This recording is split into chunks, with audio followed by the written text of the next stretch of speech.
Make sure I don't have my VPN on while this is going on. All right, and we are live. Welcome, everybody. We are on podcast number 8 of Project SIP. Hope everybody is doing well tonight. Got a lot of fun topics to go over tonight. And I want to first start off by welcoming our one viewer that is watching us. Thank you for tuning into the stream. I want to go first to the first topic of the night, which is failing systems. The first question I want to ask goes to Robert, actually. But it's going to Robert, man. But before I do that, I want to introduce the newcomer we've got tonight, which is Al. Welcome to the podcast, man. Go ahead and introduce yourself. Hi, my name's Al, and I live in the Bay Area. I work in finance when I work, and unfortunately right now I'm not working. So yeah, just taking care of a 9-month-old at home and expecting another baby in January. Great, man. Congratulations. And welcome to the podcast. Appreciate it. Just for the audience's sake, on the political spectrum, when it comes to right or left, where would you say that you fall on that spectrum? You know, it's interesting. I'm not very liberal. I'm liberal socially, but fiscally, I would say I'm more conservative. But that doesn't mean that I align with either the Democratic Party or Republican Party. Mm-hmm. It'd be more like libertarian. Cool, man. Thanks for the introduction, man. Appreciate it, and welcome to the podcast. So as I said, first question of the night, I want to go to Robert on this one. So Congress has just announced within the last few hours that they have come up with the framework of a new stimulus package that we're all going to be seeing the details on tomorrow. So my question to you is, what specifically do you think we'll see in the stimulus package, and what would you like to see? What I think we'll see is obviously more benefits that they were talking about for unemployment. I think that's something that will definitely be in there. I don't really know too much else about what would be in there, but other things I would like to see in there is some kind of implementation of people getting back to work safely, getting people back to school safely, and pretty much getting people out there safely while still leaving those in need of finances to be able to get those funds without struggling. So to expand on that, what do you think is the right solution as far as the enhanced unemployment benefits that we've been seeing? Do you think that we should extend the $600 per week bonus through the end of the year, or do you think it should be less to maybe encourage some of those people that have stayed home to get back to work? That's a really hard decision to make. I'll say the problem that I do have with it is it does incentivize people to not go back to work when they're making more money by not going to work and collecting the unemployment benefits. But I don't believe that people should be forced to go back to work if they have some kind of underlying condition, comorbidities that could cause them serious harm. So I'm not going to be the one to make the call on forcing people to go back to work, because there are people who definitely should not go back to work. So it's a fine line. Gotcha. Cool. Thanks for that response. I want to go to Vlad. You wanted to respond. Yeah. So the first thing I wanted to address actually was the comment regarding de-incentivizing people from returning to work. I think we're looking at the wrong thing here. For me, when I look at that situation, that an extra $600 a month or a week worth of unemployment is de-incentivizing you from returning to work, just shows me that you're undervalued, how much we undervalue workers in this country and how little some people actually get paid in some industries that are considered to be crucial. You've got, I think the minimum wage for tipped employees in America is around $2 and change. So to say that it de-incentivizes people, that may be true, but I think it doesn't address the larger systemic issue of the fact that those people are woefully underpaid to begin with. But that's a different issue, isn't it? It is a different issue. I agree with you, and I think I think it's really incredibly disappointing that it took this pandemic and a payment of an extra $600 a month, or not a month, a week, to bring that issue to light for a lot of people. That said, I also wanted to It works fine. I also wanted to point out that drafting a stimulus and drafting a reopen plan, I think, are two different things. I don't think you should tie the two together in any sort of in a similar package. I think this stimulus needs to address the economic impact that many people are facing due to COVID, the unemployment, the housing payments, and things of that nature. And I think the reopening plan has to be, it has to be handled differently. It has to be handled by scientists, by people who understand, the actual impact of trying to reopen the country, because we're seeing right now, states are reopening on their own. They're doing completely different things, and we're seeing cases spike, across the board. Like Florida's going, double, over 10,000 cases a day. So, I think those two things can't be handled in the same piece of legislation. Excellent points. Yeah, thank you, Vlad. I want to go to Amanda next. You wanted to respond as well? Yeah, I kind of in the similar vein of what Vlad said in response to what Robert was mentioning about de-incentivizing going back to work. I mean, I'm a genuine believer that the vast majority of Americans want to work. We want to feel productive. It's, part of our culture as Americans, hard work, making a living. Most people don't want to be sitting on their butts right now, even if it means they get an extra $600 a week, because that's the only thing keeping them afloat, barely keeping them afloat for some people. They want to be able to go back to work, but they also don't want to work in a situation that's unsafe. And the problem with kind of focusing on, oh, well, if we pay people, it's going to disincentivize them from working. A lot of them still can't work. Industries are still closed, or if they're reopening, they're closing again because they reopened too soon. And so what we need to do is prioritize, one, making the situation safer so that states can reopen certain industries so that people can get back to work. And if that can't happen, we shouldn't be cutting benefits for people who need them to pay their rent or, to feed their children. And then in terms of, the issue of wages and wage stagnation, yes, it's a separate issue, but it's related. They go hand in hand. If you're not paying somebody enough to the point where a government benefit is going to mean that they decide not to work, that means that the wages are too low for that industry and that line. Oh, Amanda, I think you got muted. Amanda. Somebody let her know in the chat. We can't hear you. Someone needs to tell her she's muted. Yep. I think she knows. Not muted, it's just a bad connection. Oh, got it. Okay. I don't know where it cut out though, so have at it. I'm not sure either. If you, we'll come back to you in a bit, actually. I want to go to Kylan next. Go ahead. Yeah, these are definitely some great points that you all are bringing up.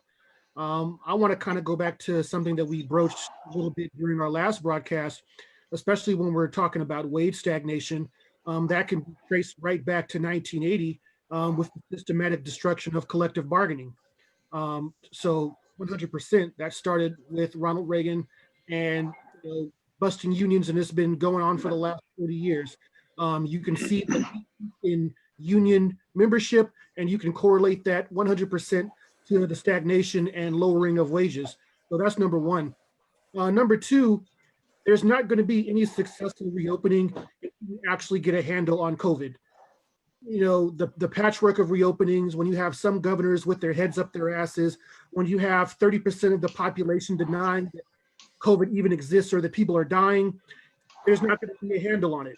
And so until we could actually, at least a majority of us listen to science and go by science and go by actual facts and reality on the ground, we're not going to be able to successfully reopen. We're going to be reopening and then closing and then reopening and closing. And each time the economy is going to get hit, and businesses are going to disappear, and we're only going to be left with Amazon and Walmart and McDonald's by the end of this, which will suck.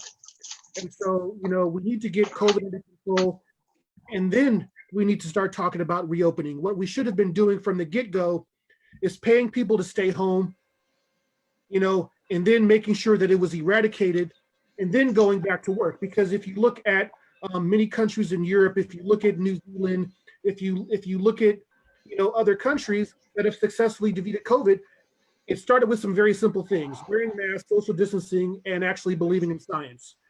And now you have Sweden and Switzerland going back to school, jumping around, having a great time, while we're the laughing stock of the world. And it's not just, let me tell you right now, it's not because of just Donald Trump. I believe he's a part of that, but it's also because on a whole, American society has been selfish, has been short-sighted, has been ignorant. And a lot of people, not all, but there's a segment of people that, that wants to just say, fuck you, just to spite the libs. There's a segment that want to protest and, and burn things down that aren't indicative of actual protest movements. So it's a combination of things, but it's a combination of stupidity that's a part of this problem. And so until we get a handle on all of those, we're not going to have a successful reopening, and we're going to keep having unemployment north of 11%. Good stuff. Yeah, good. All good points, Kyle, and thanks for jumping in there. Appreciate it. I want to go next to Jake. You also wanted to respond. Go ahead, man. So we've had this topic of de-incentivization from having unemployment and the bonus unemployment, the $600. And I think that there's some interesting things about that. Like, some people will be de-incentivized. They don't necessarily make that much or what have you. But really the problem there isn't that they're de-incentivized. It's that, like, I'm sorry, who said it? Like Vlad said, that they're not paid enough in the beginning.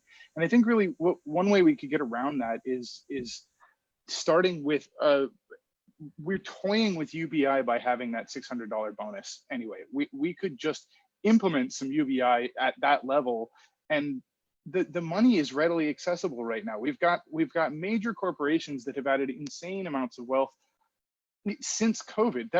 That money right there. Let's just tax the crap out of that. Let's tax 99% of it and use that money to support people through this time. And UBI could be tested like that. We need testing on it. We only have a few major tests done accurately on it. So why not bluntly test it right now when we actually could majorly benefit from it? Yeah, that's pretty much. And wasn't it the case? Correct me if I'm wrong. Wasn't it the case that while Canada was sheltered in place, they were offering $2,000 monthly payments to all their citizens? That is correct. Yeah. That is correct. That is correct. Yeah. It might. Yeah.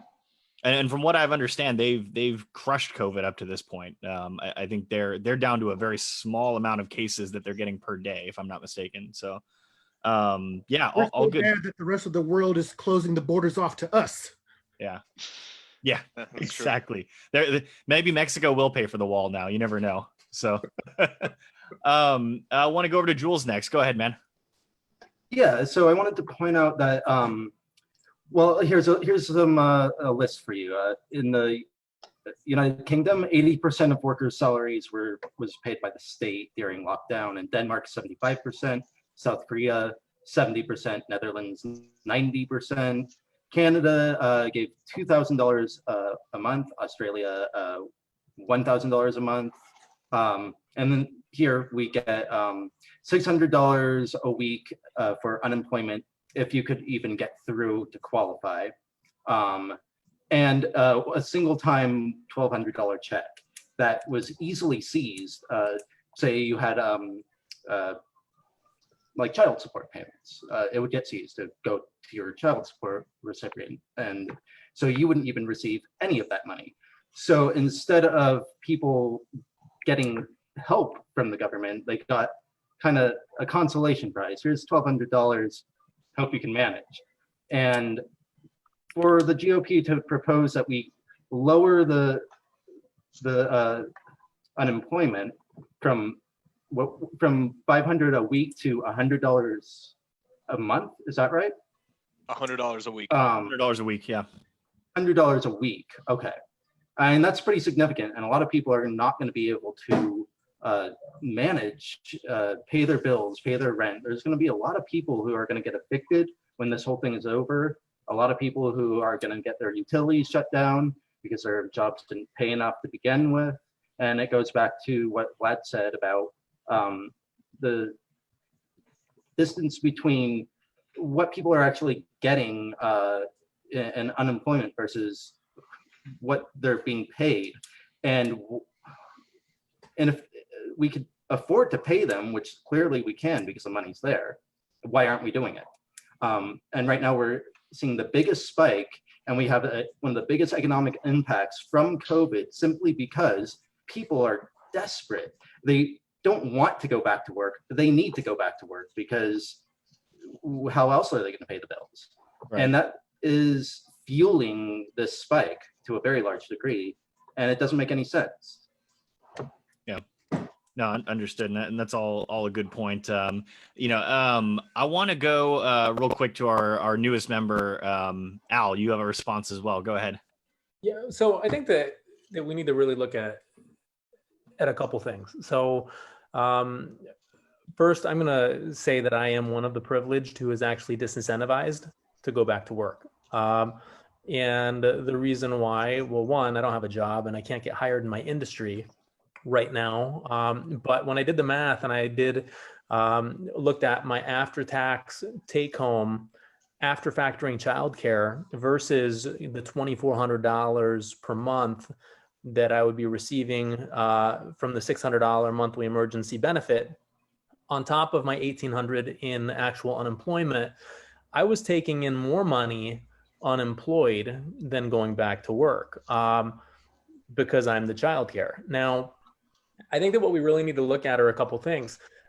A lot of the jobs that people have lost, or a lot of the restaurants that are closing, are no longer available. So for someone who's been working in a restaurant job for 5 years, let's say, it's easy to say, well, you're incentivized to not look for work, but I don't know what kind of work we expect these people to look for. They can't become Uber drivers because no one's using Uber.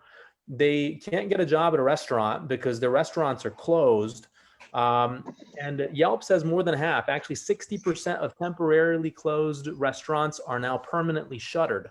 Now, what I really think is important is the reason why other countries around the world, whether it's Canada or European nations or even some Asian countries, are able to do what they've done is because they actually had leadership at the national level that implemented policies at a national level, and they wore masks. And when you look at Europe, everyone wore a mask. You couldn't walk on the beach, even though there was no one on the beach.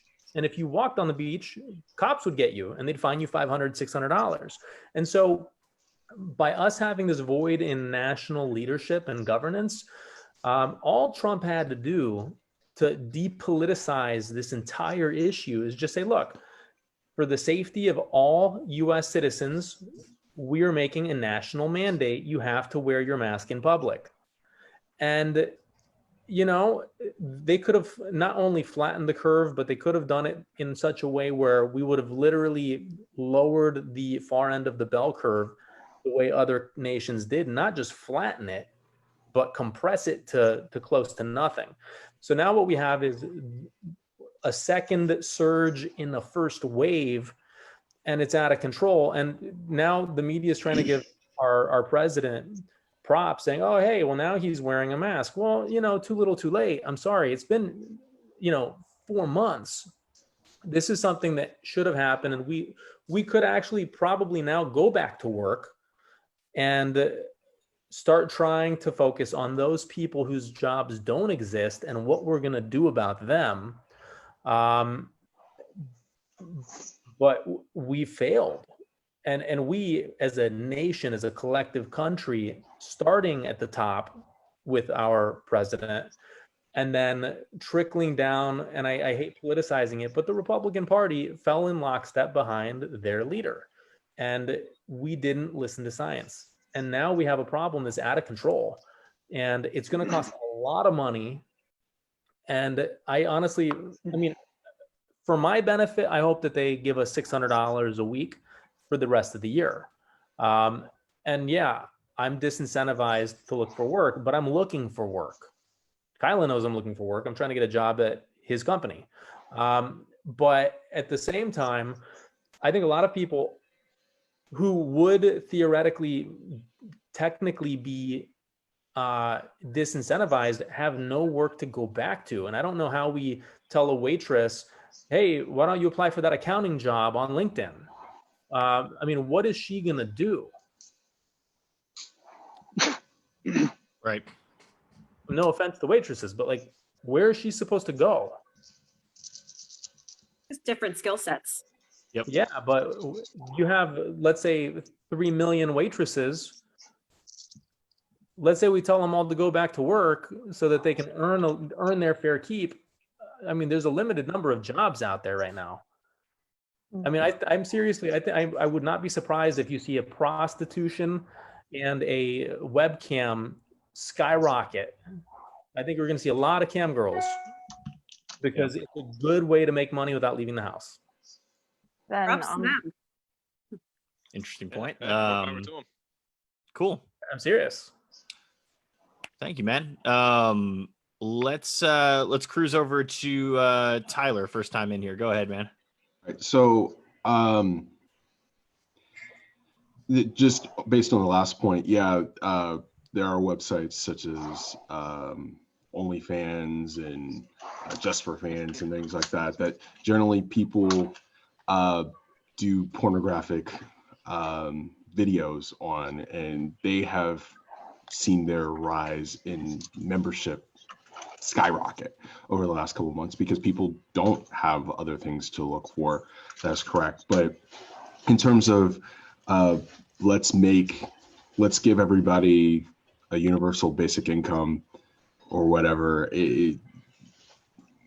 that just makes people dependent on the government, and it's not necessarily something that we should look to. Yeah, I know we should help people in this time, but once we get to the point where, hey, we're just going to start giving you money just to give you money, I don't think that's going to help anything, because people are going to be more dependent on the government. We're going to have to tax everybody more, not just businesses. We're going to have to tax people more to start paying for those kinds of things. So Tyler, can I ask, in the context of the pandemic, are you okay with the economic stimulus response up to date? Up to date. So, I mean, money could have been apportioned differently. But I don't think that we need to extend the $600 necessarily. It should start going down on a sliding scale. It probably should be $400 or $500 a week at this point for the next couple of months, and then go down again, and then again, and then again to wean people off. But yeah, so far it's been okay, but we shouldn't do this long term. Gotcha. Hannah, you wanted to respond? Yeah, I've been thinking about this job subject of what's available, and for the areas right now that are needing people to work, the education system right now is probably increasing in demand regarding tutors. I was approached by a parent that I used to tutor her kids for about doing a small group pod instruction for this upcoming school year. And I think that subject right there is probably happening a lot lately for people on how are they going to support their kids given the significant lack in resources and availability of teachers and being in classrooms half the time or not. So I think that one thing that people could be looking at as far as where to find alternative jobs that they're not normally trained for or don't usually do are what are the areas right now where people are suffering or lacking resources that they would have otherwise had, like in education. Right on. Vlad, go ahead. Yeah, I just wanted to address the UBI topic that's been discussed by Jake and by Tyler. So there's actually been several studies and several UBI experiments conducted. There was one that I know of that was done in Finland, and there was another one that was actually it's currently still ongoing, and it's happening right in our backyard in Stockton, California. I believe it's 500 families who are participating, the very low income families. And I know also, I've read recently that Jack Dorsey, the founder of Twitter, is putting up some of his own money to basically conduct another UBI experiment locally.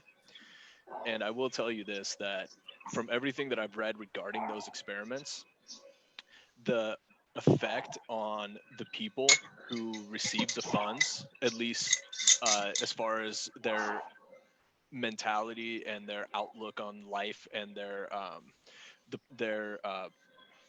belief about their prospects for the future, have all improved, and their quality of life has actually improved. And I'm not going to say that no one's going to take advantage of the system. People are always take advantage of any system. It doesn't matter what you try to do. That said, I think the benefits to society with some form of UBI, and it won't be enough for people to actually live off of. I mind you, it never, like, that's never in the discussion. It's always some sort of supplemental. It's something to supplement you to make your life a little easier, so that if you experience some sort of emergency, you're not basically shit out of luck if your car breaks down.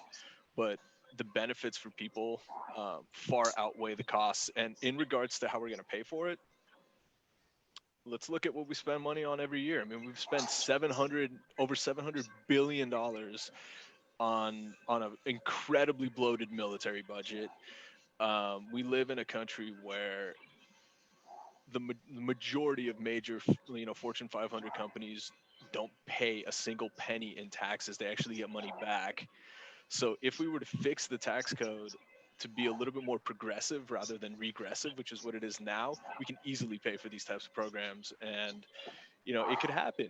And it's going to be, the benefits to people, to society, will be overwhelming, and we will see them. Like it's very quick how much of an effect that money has. All good points. All good points. Daniel, first time tonight. Go ahead. All right. Mic check. Can you guys hear me? Yeah. Yep. Yeah, you're good, dude. Okay. All right. So let's start with a couple things. First of all, I think, when we talk about all of this, and, I've heard a lot about how, Americans have been selfish, Americans have been ignorant, like all this stuff. And I don't necessarily want to argue with that. But what I do want to point out is that there's personal truth and there's scientific truth, right? Like, I can say that cheesecake is amazing, and that's my personal truth, and Alex will disagree with that. That's his personal truth, right? And then there's scientific truth, and that's something like, well, I'm not a mathematician, but 2 + 2 is 4. I'm sure someone who's very good at math could find a way that I would be wrong saying that, but my point is that there's logic-based scientific truth, and I think there's it's easy to write people off as ignorant or stupid or selfish and say, well, they're not being logical, they're confusing their personal truth and their scientific truth. But we also have to look at the way people get their news now, the way people get information is that, me and Robert could be having a conversation where we're both being 100% logical, yet our ingredients are different and we come to completely different conclusions. So first, I kind of want to put that out there as that I think we're sort of not doing the problem justice when we just write people off as stupid or ignorant, because there's also an information problem here. So that's one of the things I wanted to mention. Another thing is that, we talk about how America was missing national leadership during this crisis. And I do agree with that, but at the same time, it's not just about leadership. This is a systemic issue that goes a lot further than that, which is, according to this survey, who was it? By Bankrate, I believe. Yeah. 41% of Americans were not prepared for a $500 unexpected expense. It would wipe them out, right? How are we in the richest country in the world where that's the case?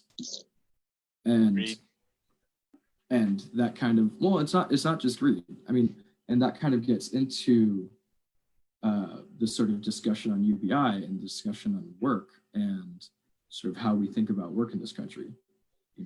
We're talking a lot about people wanting to go back to work, people needing jobs, right? But when we talk about that, it sounds like we're talking about like working for the sake of work, right? Like not actually to produce things that our society needs, but just for the sake of someone going in and working. And that, is necessary. Well, and that's kind of a holdover from like the, original American sort of like Protestant work ethic that equates work with value. Like if you work hard, that's your value. What you produce is your value. Yeah. Right.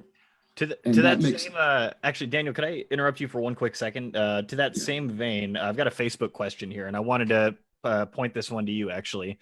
William Adams in the chat asks, if you don't mind asking, what is everyone's view on my tax dollars paying for your quote-unquote free services? Example, if unemployment got reformed, but I had to pay $100 more per paycheck, are you fine with that? Mm-hmm. Okay, so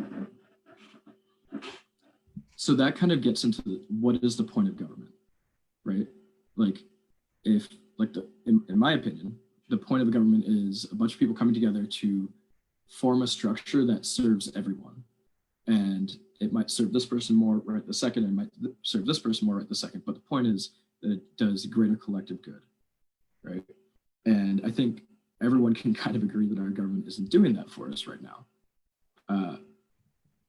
I can't speak for the person who asked that question. I can say that I would be happier paying higher taxes if it meant that I didn't have to pay healthcare taxes. If it meant someone else didn't have to pay healthcare tax or healthcare costs. If it meant someone else didn't have to pay education costs. Because I recognize that while that might cost me personally a little bit more, it raises all of society up. And all of society being raised up does benefit me in the long run. And so that kind of gets into what we were talking about with a failure of national leadership. And this also relates to UBI, which is the concept of scarcity. We have a concept of scarcity in the United States where people don't have enough to eat, people don't have, a place to sleep, all of that, right?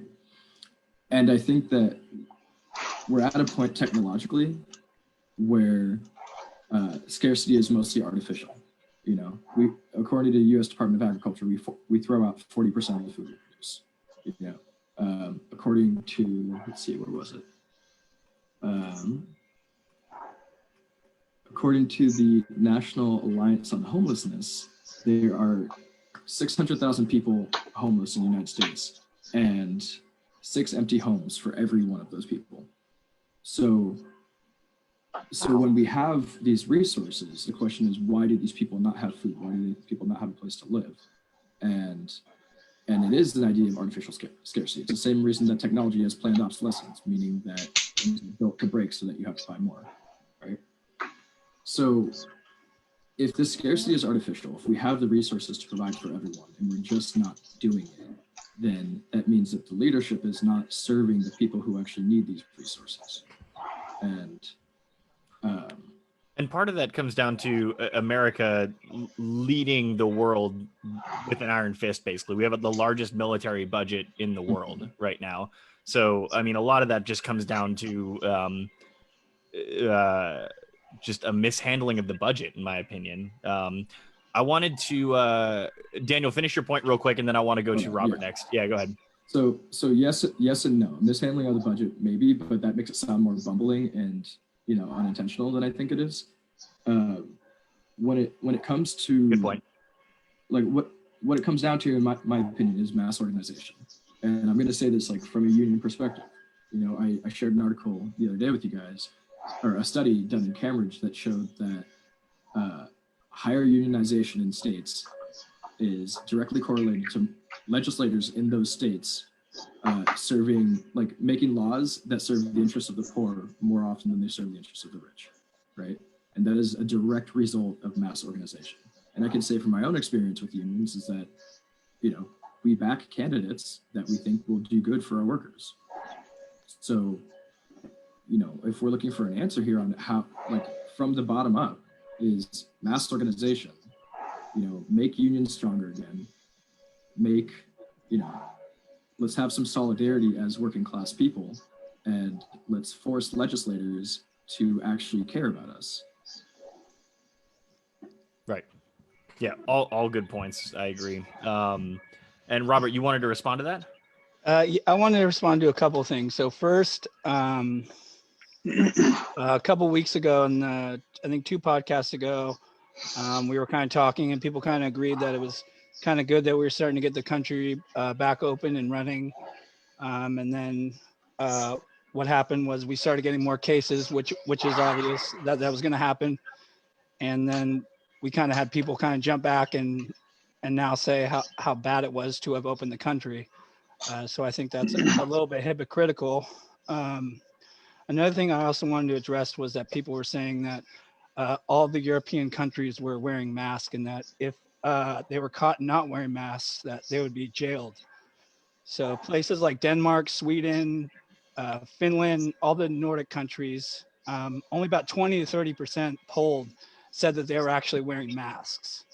So to show that the mask is the only problem here doesn't really correlate with, as we like to say in here, the science.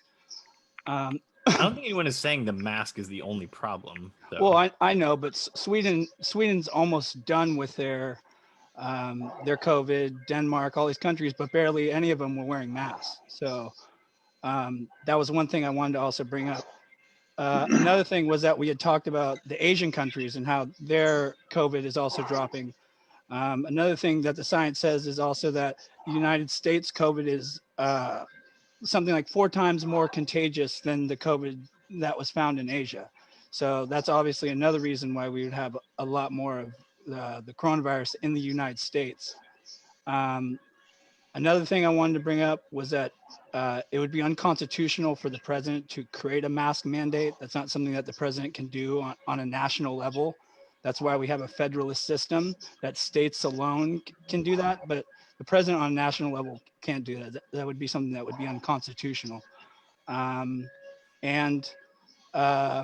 couldn't he have come up with guidelines earlier to states to have everybody in specific counties and municipalities just advise them to wear masks? Isn't that kind of what the rules to opening the state, or rules to opening the, I can't remember the guidelines that he had said back in March. I don't think it had anything with a mask in there.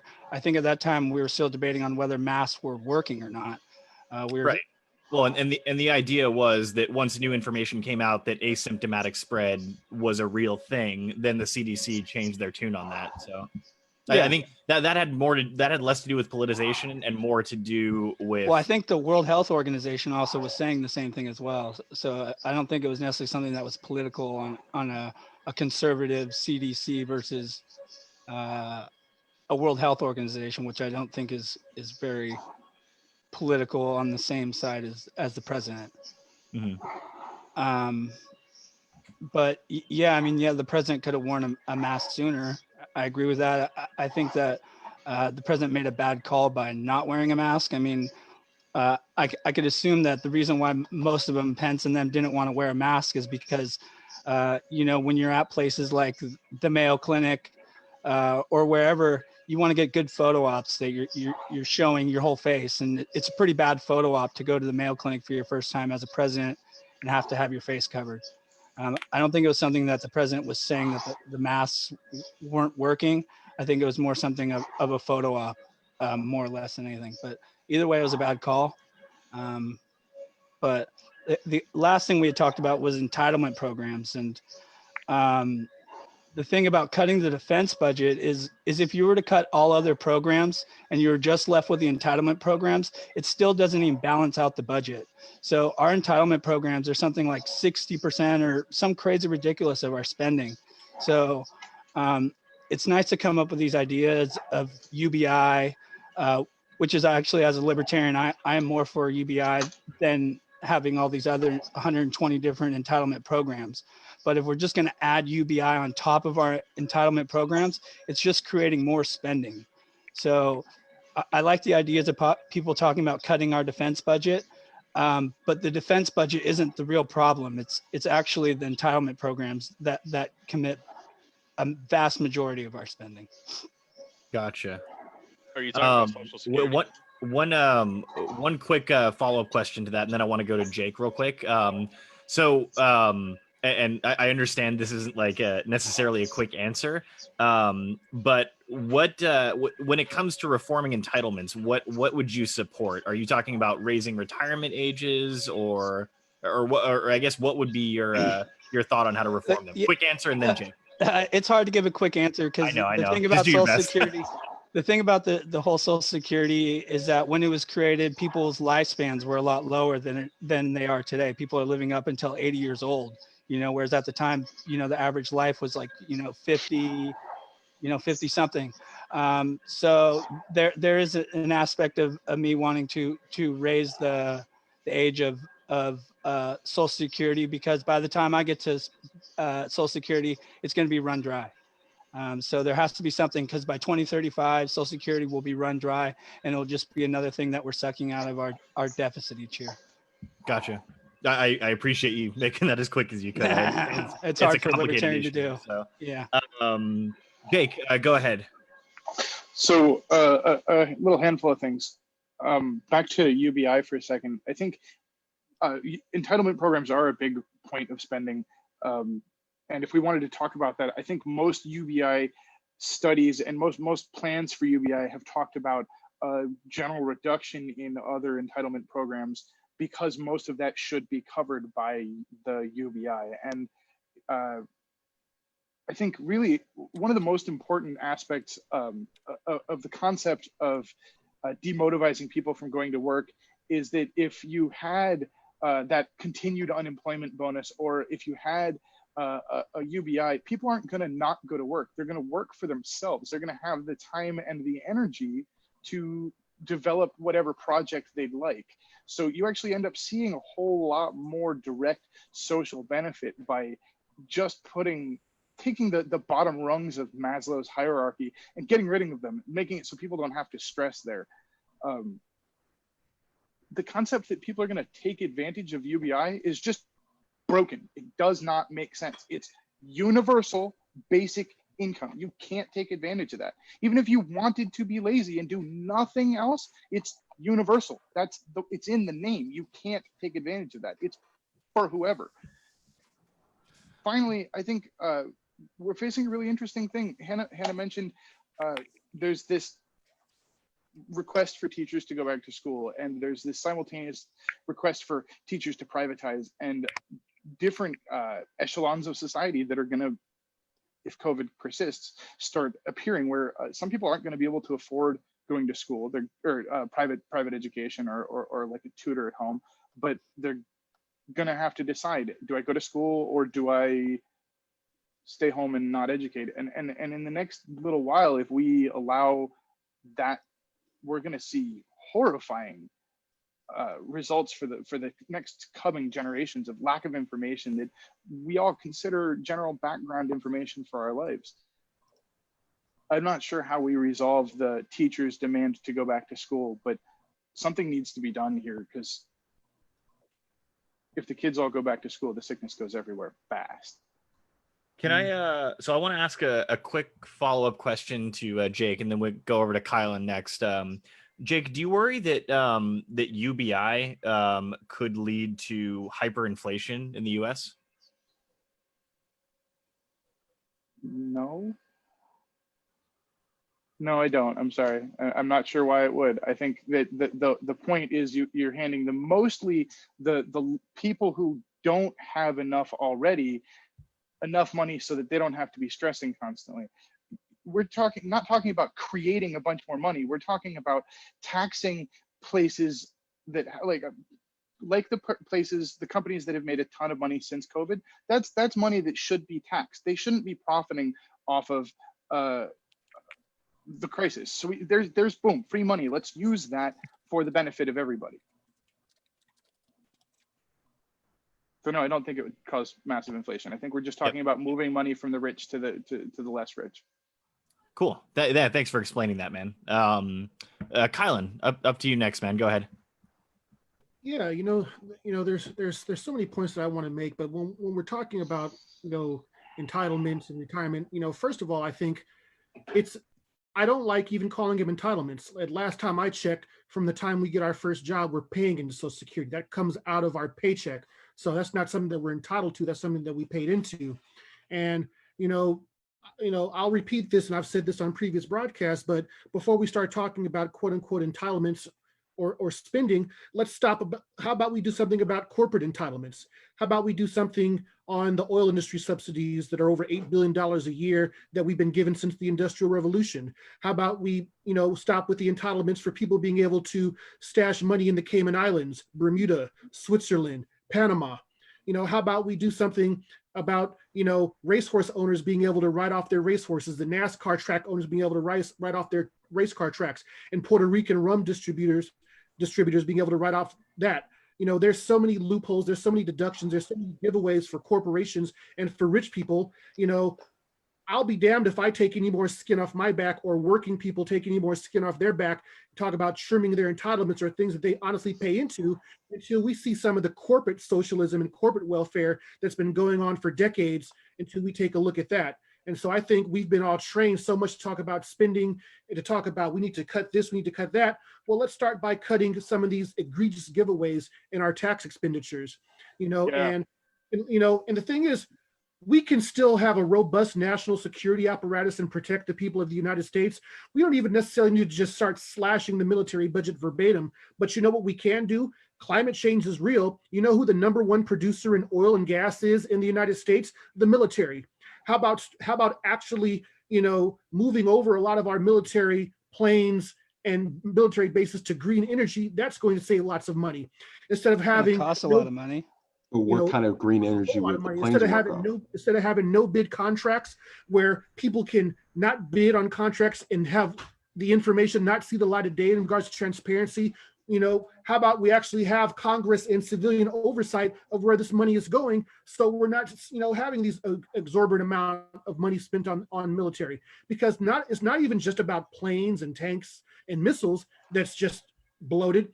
It's about literally waste, fraud, and abuse and socialism. It's about people in their districts in Virginia and North Carolina saying, you know what, you can't cut these tanks, you can't cut these planes, because if you do that, it's going to cost jobs in my district and I'm going to get voted out of office. It's not like it has anything to do with national security and protecting the people of the United States. So there's plenty of things that we can do to start having a serious conversation about cutting spending, but it doesn't have to be on the back of poor people and on the back of working people. I think the problems that you bring up is the problems that arose from government, though. That's a fair government lobbying. And what can we do about that? Like, how can we as the people, Democrats, Republicans, Independents, Libertarians, it's a people thing. It's a working class people thing. So what can we do about that? Who can we vote for? How can we raise some hell? Because, last time I checked, nobody answers our calls. If me, if Robert, if Vlad, if Tyler wanted to call and talk to our congressperson, they'd send us a form letter and tell us to go to hell. If a billionaire or a corporate interest or a military subcontractor calls, they're going to answer their personal cell phone. And that's not democracy, and that's not representation for our taxation. Quick response, Daniel, go ahead, and then I want to go to Jules. Okay, two quick things. One, I think it's a bit of a cop-out to just blame it on government, because it's not about government. Again, if government it is. Hold on, no, let me finish. If government is supposed to serve the people who are citizens of that government or part of that government, then this is a government not doing its job. But that doesn't mean that government as a concept is broken. That means this is a flawed system of government. One. Two, in response to Alex's question to Jake about worrying about inflation, when you give someone who's struggling, when you give give someone who doesn't have enough money to buy groceries free money, UBI, they instantly go out, they put that money back into the economy. They instantly go out and they spend in their local community, and that money goes right back into circulation. When you give giant corporations or give incredibly rich people tax cuts, or you give them free money, they stash it away in an account, and it just sits there generating more money for them. It's not actually going into the economy. Yeah, that's all I want to say. Thanks for Agreed. that response. I want Jules and Vlad real quick. Rochambeau for who gets to talk next. I'm just kidding. Go ahead, Vlad. All right, thank you. Serious? Oof. Sorry, dude. Russian wins again. I just wanted to bring up a quick point about Social Security, something that we talked about a few minutes ago in the broadcast. And so, yes, Robert, you are absolutely correct that when Social Security was enacted, the average lifespan of a person in America was considerably lower. Social Security was enacted during the FDR administration, so naturally, as science advances, people are going to live longer. But here's my issue with people saying that it's insolvent. In its current state, that very well may be true. Social Security was actually not even a part of the federal budget until Ronald Reagan tapped into it to pay for his round of tax cuts in the 1980s. That's when it started to get drained by other sides of the government and other sides of federal spending. What most people don't realize about Social Security also is that when you look at your paycheck, you see that nice little line that says Social Security tax, right? There's a cap on that. There's an income cap on that. And it is not as high as you guys would think. The cap, when I was looking it up, it's going up a little bit in 2020, and I believe it's going up to $137,000. 149 per Kylan. Oh, there you go, 149 per Kylan. Thank you very much, Kylan. So your first $149,000 that you make is taxed at the full rate for Social Security. Every dollar you make since then is not taxed. So you have all these people out there making millions upon millions upon millions of dollars that are actually not paying into Social Security. They're paying a much lower rate into the system than anyone, I'm guessing, and excuse me if I'm wrong, than anyone on this broadcast is paying. And there's actually been studies that say if we were to raise that cap from what it is now to $250,000, that Social Security as a system would be solvent for the next, I believe, 60 years, which would be long enough for, I'm guessing, all of us to collect, whatever it is that we're owed, because we've all been paying into it since the first day that we got an official paycheck with the W-2. So to say that it's insolvent, yeah, maybe in its current state, sure. But we had to, and maybe they didn't foresee that, we would have scientific advances in healthcare that would increase our life expectancy, but we did. And I think we need to adjust for that by increasing that cap, bring it up to 250 grand, bring it up to $300,000, make people pay, a little bit more of their percentage of their income. And then you get that payment, when you do decide to recover. So there is a way to fix it. There's a way to make it more solvent. Everyone's just unwilling to do it, and the biggest thing that people are trying to do, at least on the Republican side, is privatize it, and that would be, in my opinion, that would be a disaster. That's the word that comes to mind. Let's I appreciate that, man. Let's go to Jules next. Go ahead. We're gonna finish out this topic after Jules, and then we're gonna move on to the next one. So go ahead, man. Well, I think we also have to look at the cost of poverty itself, which just child poverty costs over $1 trillion a year in lost economic productivity. So we're talking about a huge amount of money that could be given back into the economy that simply cannot, because the opportunities aren't there. And if you want to extend that to poverty within any age group, you're talking about $150 billion a year or more.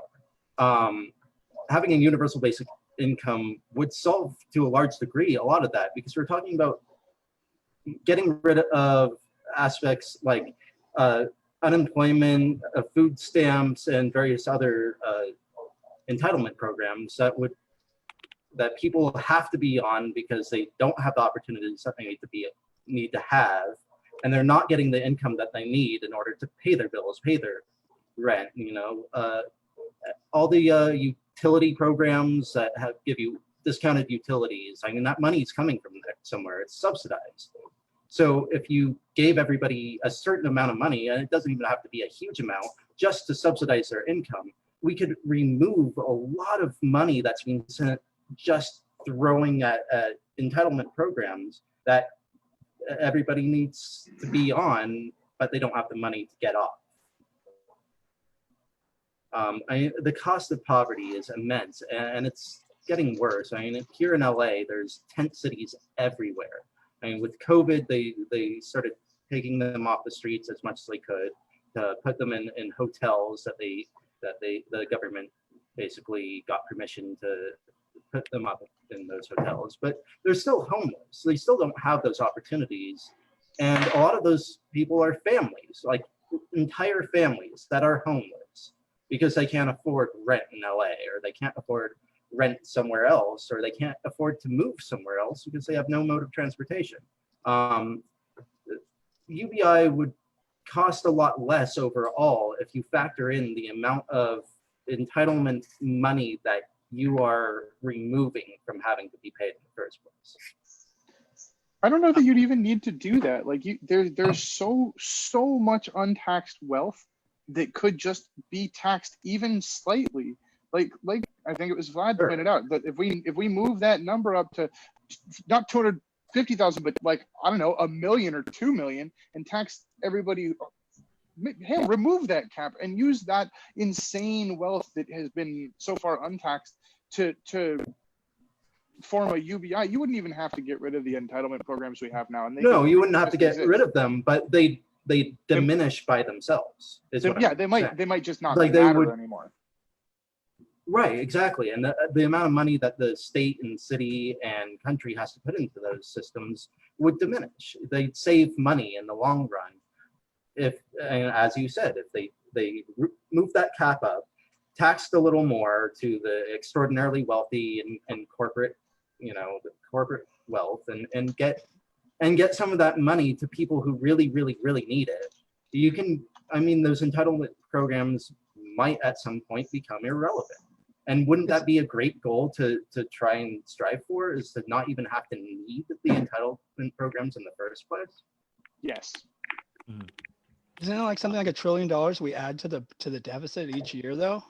I mean, isn't that a lot of tax money that you're going to have to collect from a handful of people? That handful of people has insane amounts of wealth. So even if it was, but we're not talking about just those people. We could talk, the corporate tax rate has been ridiculously low. We could crank that up. I'm not talking about the thing about it is our tax rate is almost level with Sweden's. I mean, Sweden also has no unemployment.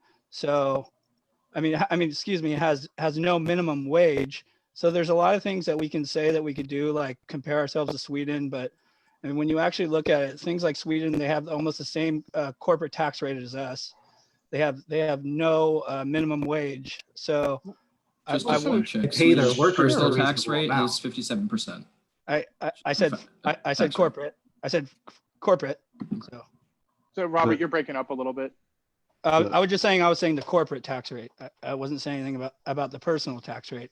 Almost everybody in Sweden is almost taxed somewhere near the same. Part of the other reason Sweden has no minimum wage too is because they have high levels of unionization too, which we don't have in a lot of sectors. So that's another point I wanted to make there. Guys, it's time to move on to the next topic here. And for this one, I want to start off with Tyler. Actually, I want to put this question to you. So in recent years, the progressive movement has had a large foothold in American politics. And as a result, we've had people like Bernie Sanders gain a lot of traction in recent elections. But he's been unable to secure the nomination for the Democratic Party. So I guess my question to you is, now that the progressive vote actually represents a larger portion of the Democratic electorate, what do you think Biden needs to do to secure more of that progressive vote? I have dogs. They're barking. Okay. what do I think Biden has to do to earn more of the progressive vote? Yeah. Well, I mean, to a certain degree, does he have to? I kind of feel like he doesn't need to win more of the progressive wing as much as he needs to win the independents, the people in the suburbs, the people who do vote both ways, the people who are very disenfranchised with Trumpism. He needs to win those people more than he needs to worry about a progressive movement. Because if he was to push himself even further left than he really is right now, because right now he's probably the most liberal, left-leaning candidate we've ever had. If he does go more into the Bernie Sanders route, I think he's going to alienate more of those people, and that's not necessarily what we need right now. So you're saying you don't think he needs to do much. You don't think he needs to necessarily worry about that sector of the Democratic Party? I mean, I wouldn't say that he doesn't need to do anything about it. I just don't think he needs to lean hard into it, and he needs to pay full attention to that side of the party, because that's not who he needs to gain votes with. Gotcha. Daniel, do you agree with that? Yes and no. I think he does need, progressive votes, considering that, Bernie was 20-30% in most states. I think his cap was 30% during the primaries. But I think Biden's actually done a really good job of that. Despite the, how loud Twitter is not representative of reality, and the Bernie bros on Twitter can, go sit on their moral high horse somewhere else. And I'm saying this as a Bernie supporter. They don't vote. But what they do. Yeah, exactly. They don't vote. At least the younger Bernie supporters didn't show up. So, because the DNC made them all stay home. So that's a joke. But I think Biden's done a lot. He, his unity plan with Bernie Sanders recently went really far. It didn't go as far as I would want, but I am not representative of the average American when it comes to my political views, So I think that while incrementalism is frustrating, the amount that Biden has been shifted left by the progressive movement is significant. Biden's entire history is that he likes to stay just center right of wherever the party is. And I think the progressive wing of the Democratic Party has been pushing it left enough that Biden is listening to that. So he's far from perfect. He's very problematic in a lot of ways. But, unfortunately, we're in a binary situation right now where it's Biden or Trump. And if those are the two choices, I think, I'm going to do a no true Scotsman here, but I don't think you're progressive if you are willing to give up how far Biden has been pushed for the sake of your moral high ground. That's kind of where I'm at with that. Yeah, I would agree with that. One quick follow-up question for you, Daniel. Do you believe by virtue of their shared experience, do you think that Biden or Hillary is a better candidate, or would make a better president, I should say? Oh yeah, that's a significant. Yeah, sorry, that was kind of a weird phrasing. I think that I don't know enough to give a good answer here. And, okay, fair enough. My feeling is that I think Biden is more willing to be pushed than Hillary is, but I don't have the data to back that up. So, gotcha. Okay, Amanda, you are next. What are your thoughts? Thank you. So I've given a lot of thought to Biden. He was not my candidate of choice for the primary, and I see value in him because there are a lot of disillusioned Trump supporters or Republicans or former Republicans who are very much shifting towards Biden. It's not an exaggeration for me to say that I have literally watched every single testimonial that has been put on YouTube by Republican voters against Trump. And the messaging is, at least with respect to Biden, is largely, he's a good person, he has character, he believes in service to the country, he will cross party lines to get things done, and he won't act like a child. And a lot of Republicans are saying we can deal with 4 years of Biden and get things back to just general baseline decency in politics. And I think that might be off-putting to people who are more like your Bernie or bust type folks, where they want Biden to be more progressive than he actually is. And obviously the entire party, including Biden, has been shifting left because of, the wave of support that Bernie Sanders and his viewpoints have gotten. But I don't know if he really needs to court the progressive vote the same way I think he needs to court these more swing votes. Because there are a lot of people who, if somebody else were nominated, maybe even Bernie, maybe Elizabeth Warren, wouldn't vote for the Democratic candidate no matter how much they dislike Trump. I think there are a lot of people who want to see somebody who is a more moderate Democrat. But obviously Biden made a very smart decision by teaming up with Bernie Sanders with their joint policy recommendations. My personal preference would be for him to be a little bit more progressive on criminal justice issues, on legalizing marijuana, and taking it off the federal drug schedule. Obviously, there are issues about healthcare, but I don't know that he really needs to specifically target progressives. I think Daniel mentioned incrementalism. That's unfortunately how a lot of change happens in our country. It doesn't happen overnight without backlash. And if you want new policies and new trends to stick, you have to do them in baby steps. And so that's kind of where I stand on Biden. Gotcha. And I don't know if Daniel wants to respond at all. Yeah, I don't know, Daniel. Did you want to respond to that? If not, let's go over to. Did you want to respond or? Yeah, just a quick. And then we'll go to Robert. One thing I've seen a lot of, well, the more privileged people that I know who are progressive saying is that, and especially when, like in 2016, was Trump will burn down the government and then we can have the radical shift we need. And Trump hasn't burned down the government. He's burned down American institutions. He's, pushed us more towards fascism.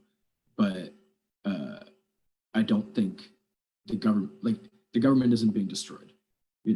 It's just getting worse and more harm is being done to people who have less protection, to more marginalized communities. And it's not, Trump isn't the one pushing us towards revolution. Trump isn't the one pushing us towards radical change. Trump is pushing people towards just wanting normalcy back. So if anything, it's the opposite of what the more aggressive progressives I've seen have been preaching. Right on. Let's go to Robert. Go ahead. All right. So where do I start? So let's see. I mean, so a lot of people in here probably voted for Bernie, were Bernie supporters, called yourselves progressives. I'm not saying everybody in here, but I mean, you guys call yourselves progressives. But I mean, when Bernie says things like the Democrat Party is ideologically bankrupt, who was the main person that was in government for 40 something years enacting laws that, had caused the student debt crisis to rise, who had voted for the Iraq war, who had voted for the Hyde Amendment, who had voted for NAFTA, TPP, all these things. This was actually Biden and his administration. So I don't see how Biden not trying to appease to the progressives is something that you guys want. It kind of just seems like a lot of people, I'm not saying anyone here necessarily, but people in general just want to vote for Biden because they want to beat Trump. I don't think that's a very healthy way of voting. I heard Amanda had bring up Republicans who are not going to vote for Donald Trump, even though Donald Trump has shattered record-breaking for the Republican Party support. I think he's at something like 92 to 94%. Stuff like the Lincoln Project and George Conway, very small percentage of the Republican Party, a vast majority of the Republican Party supports the president. So I don't think that's something that is major, they bring up these stories of Bush and Colin Powell not supporting the president, but I read those same exact stories in 2016. So it's just a repeat of what had happened in 2016. The president has a large support from the Republican Party. And I think it's hypocritical that people are going to say that they don't want Biden to be more progressive, but then call themselves progressives. When Interesting. when To be you fair, look at, I'm not a progressive. So. oh no, I'm Yeah. not, I wasn't calling anybody in here, out by name. I was just saying that if people in here are calling themselves progressives, but they don't want to see the progressive change come from Biden, because they Who want said Biden. that we don't want Biden to be more progressive? I thought that was the opposite. Well, I thought that that's what you guys saying. You guys didn't want Biden to appeal too far to the progressive left, because you wanted him to beat Trump and he would lose supporters from the moderates by doing so. I think he needs to strike a balance, right? Because people are looking for different things, and you can't be everything to progressives and win people who are not progressives over. You can't be everything to people who want a moderate Democrat. He has to find balance if he wants to win.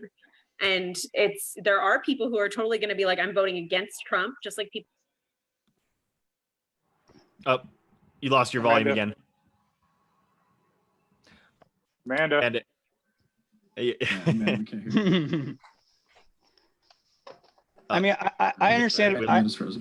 Well, hold on. I understand maybe where I can you guys are continue coming from. Amanda's. Others, they're actively Right here. supporting Biden. we missed couldn't most of hear that, you. Amanda. Oh, great. My internet connection. Well, never mind. Just I'm sure can I try and supplement it with? Yeah, go ahead, Daniel. The thing is, and then I want to go to Kylan. that a lot of people like to compare both parties and treat them like they're equal, and they're not, right? Like the Republican Party has very different values than the Democratic Party, but also one of the big differences is that the Democratic Party is a very, very wide party in terms of the different ideologies that it currently tries to appeal to. And there's the old saying of like, Republicans fall in line, Democrats fall in love, right?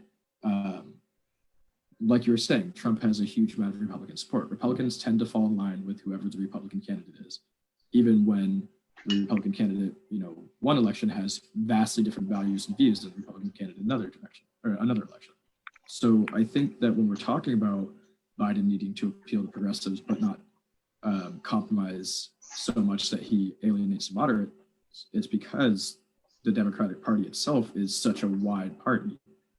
And I don't think that's hypocritical. I think that that's what you have to do when you have that wide of a party.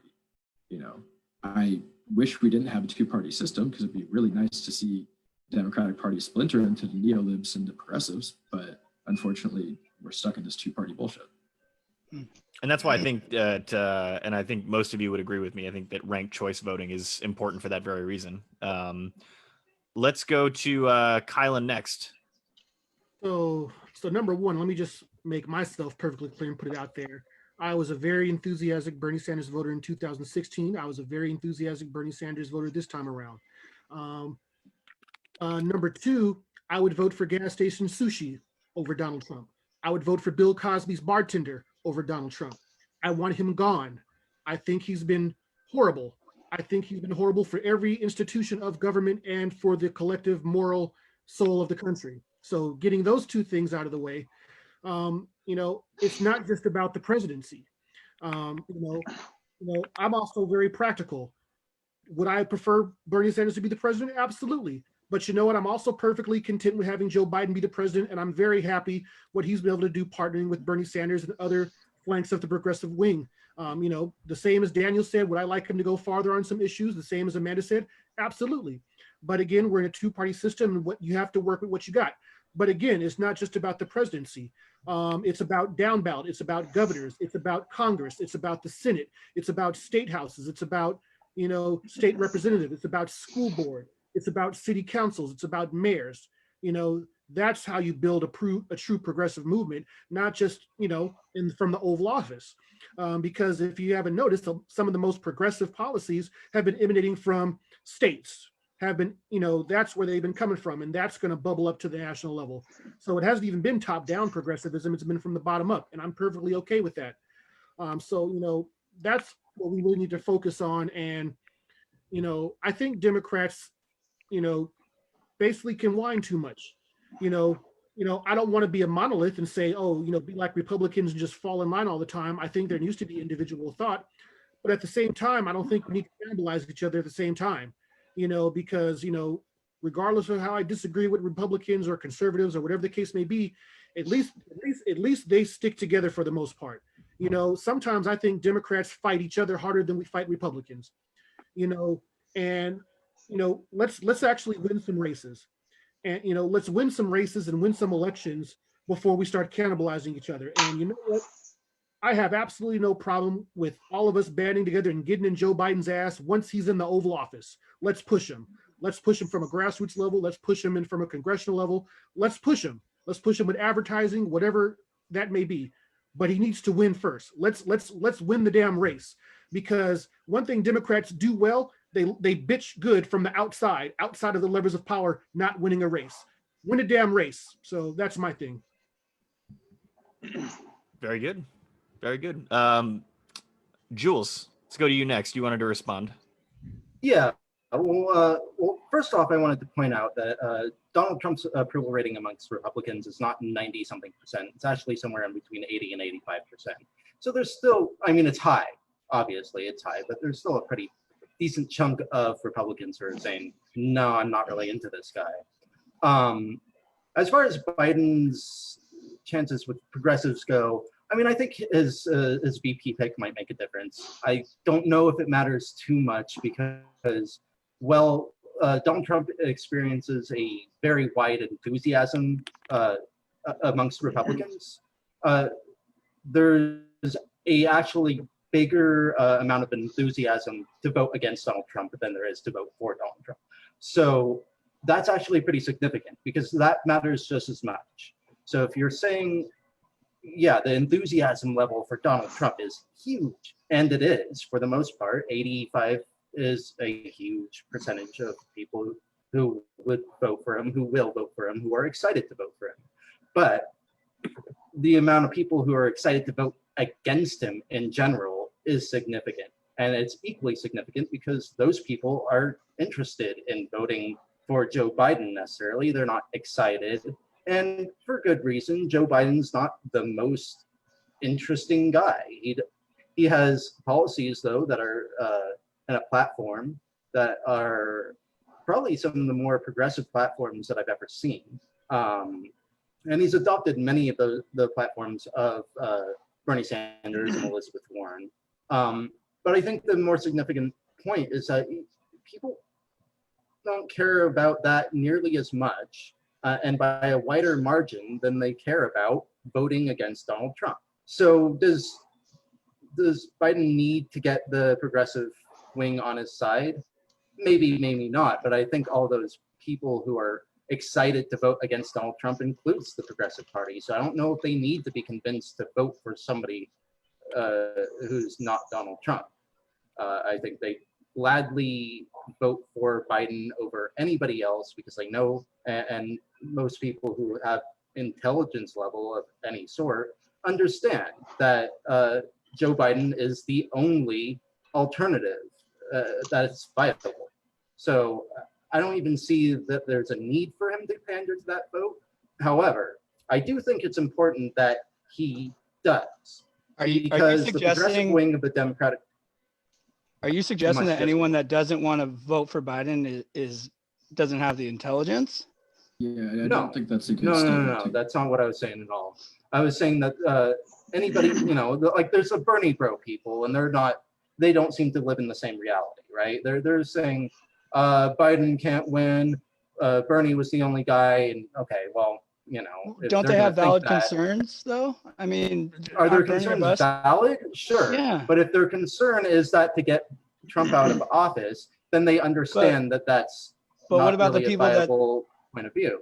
What about the people that's not their concern is getting Trump out of office, but actually getting progressive, issues there of whatever it may be? then Well, those they aren't should progressive understand that issues. the only way to do that is to do that within an incremental way, which has always been the way that things have gotten done anywhere in the world at any time.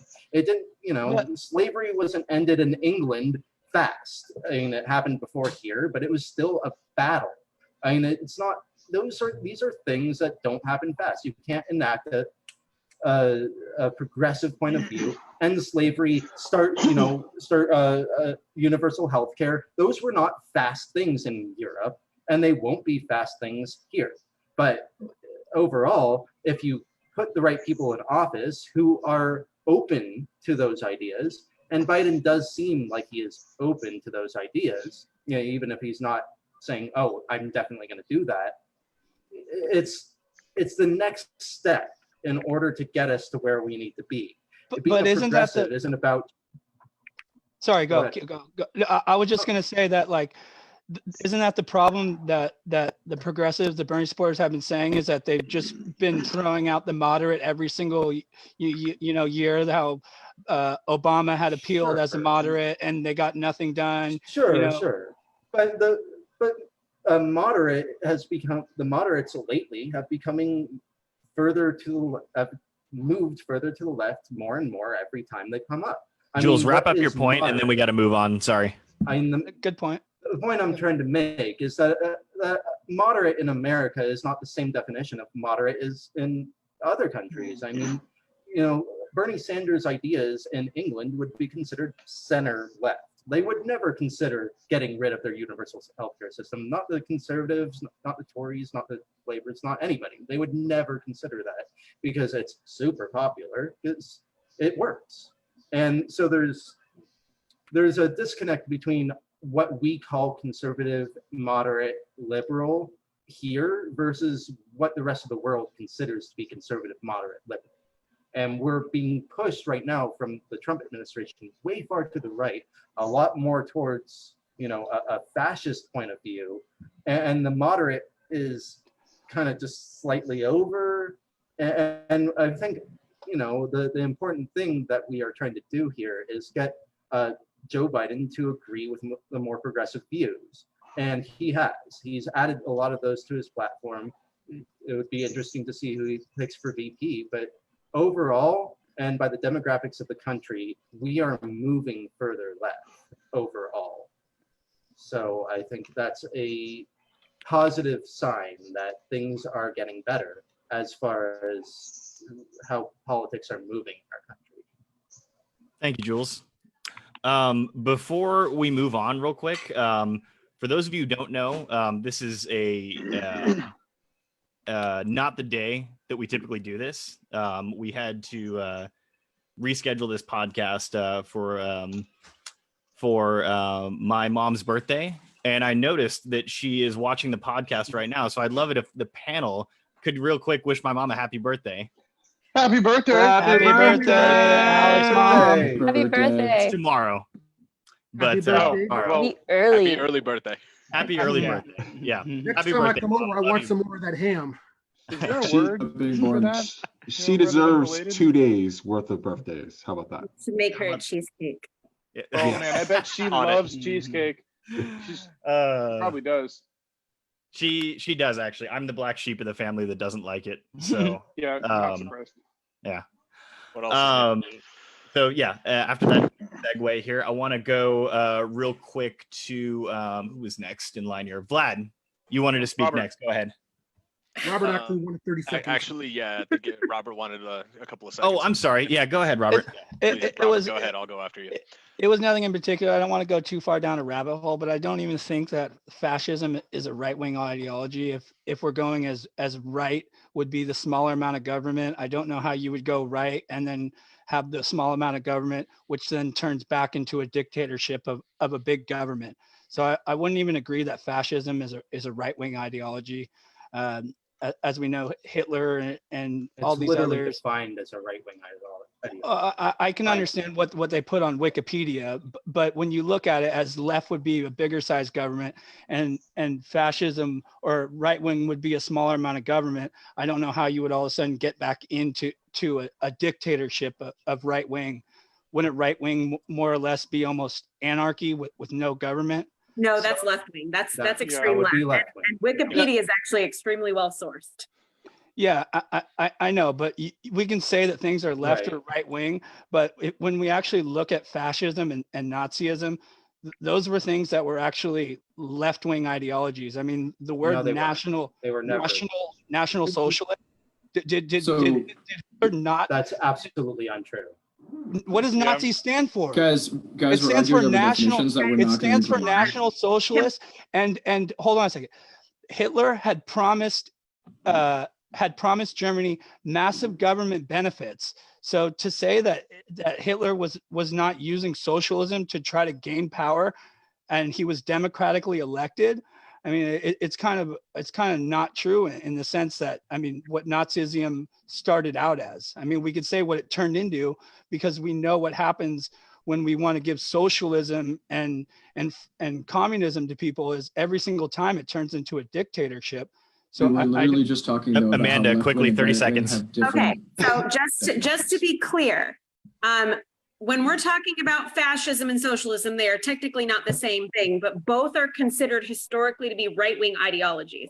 I think what we need to remember is that small government is an American conservative thing that we've put in our right wing. But when you're talking about extreme right wing, that's fascism and socialism. When you're talking about extreme left wing, that's anarchy. That's zero government. No, that's not. It's true. Well, how do you 100% get? Well, I know you guys are going to all agree with that because I mean, are you guys left wing? I mean, obviously. I took political science courses in college, and this is how they're defined.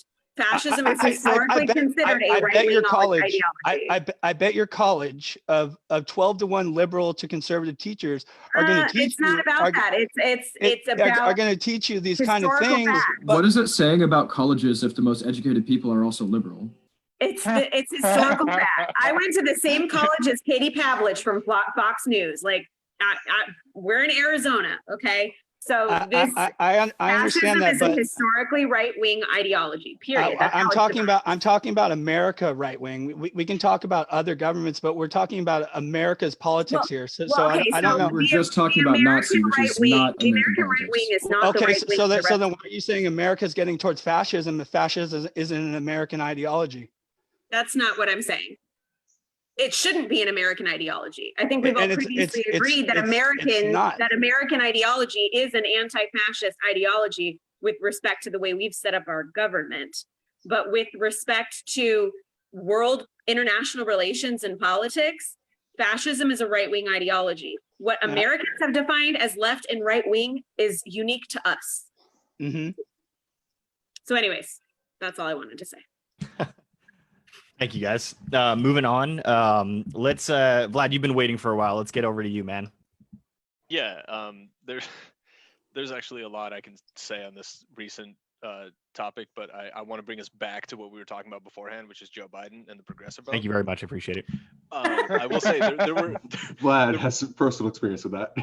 Yeah, I've got some family history on combating the swastika, but so there was some people here that were saying that Joe Biden doesn't necessarily need the progressive vote to win the election. And, correct me if I'm wrong on that, but that's kind of what I got from this conversation. And I will say that might be true. There might be enough people out there who are more on the moderate side, and enough Republicans who just want to get rid of Trump who will help elect Joe Biden.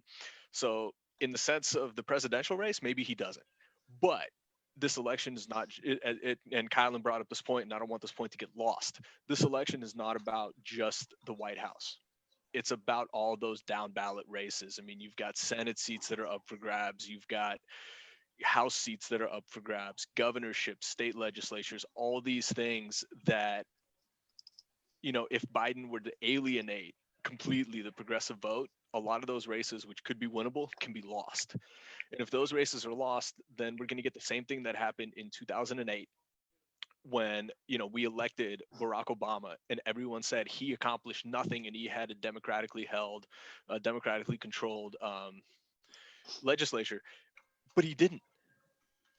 He had a majority, I believe, in the Senate for like 4 months or something like that, and then there was a special election held for a vacant seat, and it was won by a Republican, and there goes that majority. So now it's deadlocked. So, to say that, like, yeah, maybe Joe Biden doesn't need the full progressive vote, but the party needs it as a whole. We need it for those down ballot races, because again, if all those get lost, we're going to have 4 more years where nothing gets accomplished. And to be clear, I believe, and correct me if I'm wrong, Obama lost the House in 2010 and the Senate in 2014, correct? He did in those elections, but I believe there was actually a special election held in between, right after he won the White House, where he lost, where the Democrats lost a seat in the Senate. Gotcha. And please, I'm gonna try to look that up right now to see if I can. No, I honestly, I think you're correct. I think that I remember hearing that too. So, Daniel, I want to go to you next. Yeah, I want to refer back to what Kylan was saying before. Kylan, you were saying how the Republicans joined together really well, and you wish Democrats would do that and win some elections. And in some ways, I agree with you. At the same time, though, I agree with you for practical reasons, but I think it is extremely healthy to have debate among your own party, to have this arena of ideas among the same party. I think that's very important. And I think that's how you avoid sort of becoming a cult, right? That being said, this isn't the time, and when it comes to Biden, when it comes to, it's kind of what we've been saying, which is that Biden can be pushed. If you're looking at Trump and you're looking at Biden, you see Biden over there, working with Bernie Sanders, working with the progressive wing of the party, being willing to compromise on positions that he previously took. And by the way, I don't think it's hypocritical to change your opinion. I think you can say something 20 years ago, get more information, and change your mind as you learn more. I think that's very important. But Biden can be pushed. Trump will send Department of Homeland Security people to throw people into unmarked vans when you disagree with him. So when it comes to which situation that people, like collective organization, will have more power against, and again, I think collective organization is the key to changing our entire system of government, Biden is going to be the one where it will actually have an effect. Trump will be the one who just cracks down on it more. Hopefully, we don't want people causing destruction to federal buildings. You have people who I'm not going to argue with you about federal troops throwing people into unmarked vans. I'm not. We had protesters firing mortars and people getting shrapnel stuck into the side of their necks. I do not care. We'll talk about that on another podcast. That's a huge topic. I know you don't care, but that there is an aspect that there needs to be protected of the federal buildings. We're getting off topic. I don't care, and we need to move on. I don't want to get down hold on. You can't just all of a sudden just say something and I'm trying to correct it, and then all of a sudden just take off your headset and walk. Yeah, exactly. How are we supposed to? We're supposed to sit here and have a discussion, and then I try to bring up something and you take off your headset and walk away. Let's with that said, speaking of things like that, let's talk about the next topic. I think that's a great segue. Let's move on to the next topic. The next topic is, and I want to take this one over to who do we have first? Let's go to Jake first on this one. Jake, the next topic is cancel culture and its role in today's society. And I guess my question to you is on a very broad perspective here, should people lose their jobs for what they say on the internet on their own private time? Just real quick, I've spoken quite a bit, and I think Hannah had some stuff to say about this topic specifically. So if she has something to say here, I would totally happily cede my time. Hannah, did you want to jump in? Sure, but can you repeat the question? Yeah. So the question is, should people lose their jobs? Should people lose their jobs for things that they say on their own private time? With regards to cancel culture specifically. This is a subject I've considered for years since being in the teaching field. It was brought to us right from the get-go that we need to be careful about how we communicate online, how we voice our varied opinions and lifestyles, because the community that you work with has influence on your job and your employment. And I know that's not, only that doesn't only affect teachers, but it's the field that I'm familiar with. So I think it probably depends. I think in some situations, what people say in their private time that becomes public sheds light on their morality, on their values, on maybe things they're willing to do that is illegal, or any number of things. And I think those situations can shed light on people that wouldn't normally be exposed. So I don't know, necessarily if that's, I don't think it's across the board. Yes, they should be fired, or shouldn't be. I think it really depends. Gotcha. As far as cancel culture goes, though, something I was inspired to talk about or bring up about this is that I think this subject brings up something really familiar that isn't very familiar to most people, and that's this way of being responsible to one another that we kind of lost when we moved away from tribal groups. And the subject of cancel culture really seems to be pulling back in this benefit that is almost foreign to most people now. Do you guys know what I mean by that? Like, what do you mean benefit? Well, so in tribal tradition ways of life, the community that you live with and amongst matter a great deal. They're a part of your survival. So the things that you do, the things that you say, the way that you treat people, these things have more impact than just, maybe more subjects that you would these days get in trouble legally for. So we're talking about people say that are, what's an example of cancel culture? Canceling anybody that wants to go with Goya, for instance. Right, or the Chick-fil-A. Chick-fil-A. Right, so it's the subjects that aren't popular, that are hateful against different groups, or that don't support a more humanistic way of relating with one another.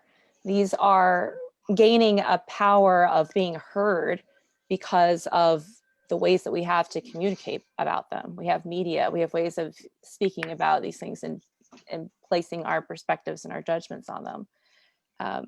In a world where we've been very disconnected from each other because of living far away from family or not with our original groups and cultures, these are ways that we can tie back in and hold each other responsible. I think that's really interesting that we actually have that opportunity now, whereas some years ago, it didn't really seem like that existed. We weren't holding people accountable so strictly. All good points. Thanks for that. Let's bring Amanda. You wanted to come in next? Yeah, so I think it's really important that we compartmentalize this, because there's cancel culture with corporations, businesses, cancel culture with celebrities and things that they support, or sponsorships that they have, roles that they have, and then private citizens. I think that if it's a situation where a company does things that you don't like, whether that's donating to a political party or organization that you don't like, or Walmart not paying their employees properly, or a company that doesn't behave ethically with respect to how they produce their products, whatever the issue is, I think we have every right as Americans to vote with our dollar. And I think that type of cancel culture is okay. With celebrities, you have situations where they're role models, they're spokespeople for things. I think there's a fine line between deciding when someone really, really crosses a line versus somebody who's just ignorant about something or needs more education. I forget the name of the NFL player. He said some things that were anti-Semitic, but now he's now working with Deshaun Jackson. Deshaun Jackson. Thank you. Yeah. He's working with, other football players who happen to be Jewish, or, Jewish organizations to learn more about why he was incorrect. Whereas like Nick Cannon is kind of like digging his heels in about Black Israelites, and whether he's correct or not, I don't know. But it's the impact of his comments that mattered, not his intent behind them. And so he's losing out on sponsorships and jobs because of that. He hasn't appeared to be open to growth. So, yeah. and just from where I'm standing, and this may be my misunderstanding of this specific instance, but I saw personally, like I saw Deshaun Jackson and Nick Cannon say very, very similar things. Nick Cannon was fired by Viacom, and Deshaun Jackson was kept on the team. Like, do you guys agree with that, or do you think they both should have been fired? I think it's not just about what was initially said. I think it's about how you respond to the criticism or the backlash. Because like I said, Deshaun Jackson acknowledged his ignorance, acknowledged that he needed to learn, was open to learning, and did a complete 180, and reached out to the appropriate groups to learn more. I don't think, and I could be wrong, but I don't think Nick Cannon has done anything like that. And so I think that the consequences for those types of things when you're in the public eye that way are going to be different based on how you respond to being called out like that. I think that some forms of cancel culture with celebrities is like off the rails, like when people wanted to cancel Aziz Ansari because of a bad date. And, we don't need to talk about the Me Too movement. That's an entire podcast. But I think there is a fine line between how we view people who are in the public eye and role models. And then we have, the Karens and people who say or do racist things who are private individuals. And maybe it's not racism, maybe it's something else that a lot of people become outraged about on the internet or in the news. And I don't necessarily always think that those people should lose their jobs. I think it very much depends on the context. If you want regular people to learn and grow, making them unemployed is probably not the best way to get them in a position to be open to correcting their behavior or their viewpoints or the way they treat people. I think Mr. Cooper, I completely forget his first name. I think it might be Charles. The guy the bird watcher in Central Park, Amy Cooper called 911 and, faked having been threatened by him. And he, I think, is kind of anti-cancel culture in that scenario where everybody is cheering the fact that she lost her job and cheering the fact that she's being prosecuted for filing a false police report. He's refusing to cooperate with the prosecution because he thinks she's suffered enough, essentially. And thank you, Christian Cooper. That's what his name was. So I think that we should be viewing these three entities or groups differently, and that we shouldn't just automatically cancel people. They should be given an opportunity to correct their behavior or their beliefs if it's possible to do that. But obviously, if somebody has a private employer, that employer can say, we think this was inappropriate, but I don't think everybody should be doxing people on the internet and kind of taking it to that level in every scenario. Daniel, your response? I actually really agree with Amanda here. I guess, and I will acknowledge that my viewpoint is coming from a white dude, which means that like my experiences shape my opinion a little bit. But I think cancel culture comes in a variety of flavors, and I agree with people have the absolute right to vote with their dollar. And one thing that I think is really driving cancel culture is that we're now really finally having discussions about power as a society. And this is sort of one way for people who have felt powerless for a long time to sort of exercise a kind of power over those who they feel, are unethical or downright dangerous. And I think that is important. I think, but the question here is sort of like, what comes next, right? Like, what is enough? Because, like Amanda was saying, is, you cancel someone, they lose their job, they lose this. It's like, well, okay, so do you want people to do better, or do you want people to disappear? And it seems like disappear is kind of like the only real desire of a lot of the louder cancel culture like constituents. So and I do think it's important to like have some understanding and compassion to that, right, for that, because for people who feel like they've been harmed, why should they, you know, put up with educating this person or putting effort into this person's rehabilitation? But I think there has to be an option for rehabilitation. Otherwise, we're just confirming people and their ignorant or hateful beliefs or dangerous beliefs, and isolating them more. So I think cancel culture is kind of like a fun buzzword, but I don't think it's a precise enough phrase to actually be useful. There's too many individual parts of it. Daniel, I have a follow-up question for you, actually. Can you give an example of like two people, like one that's been canceled that you don't think can be rehabilitated and one that you think can? I realize I'm putting you on the spot there, but yeah, no, that's fine. Someone I don't think can be rehabilitated is Kevin Spacey. You know, hard. You think he can or cannot? Cannot be rehabilitated. Yeah. Pedophilia is kind of hard to rehabilitate. Well, that and that he's doubled down. You know, like you were saying, he hasn't at all gone in the direction of growth or even like being willing to. I think personally that he plays his character on House of Cards a little too well in real life, but. Yeah, sure.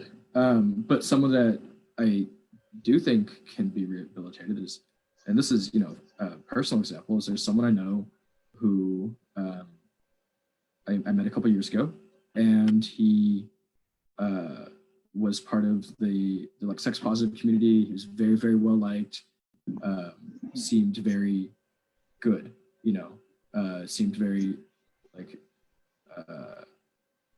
he got kind of like, he seemed like he did everything right.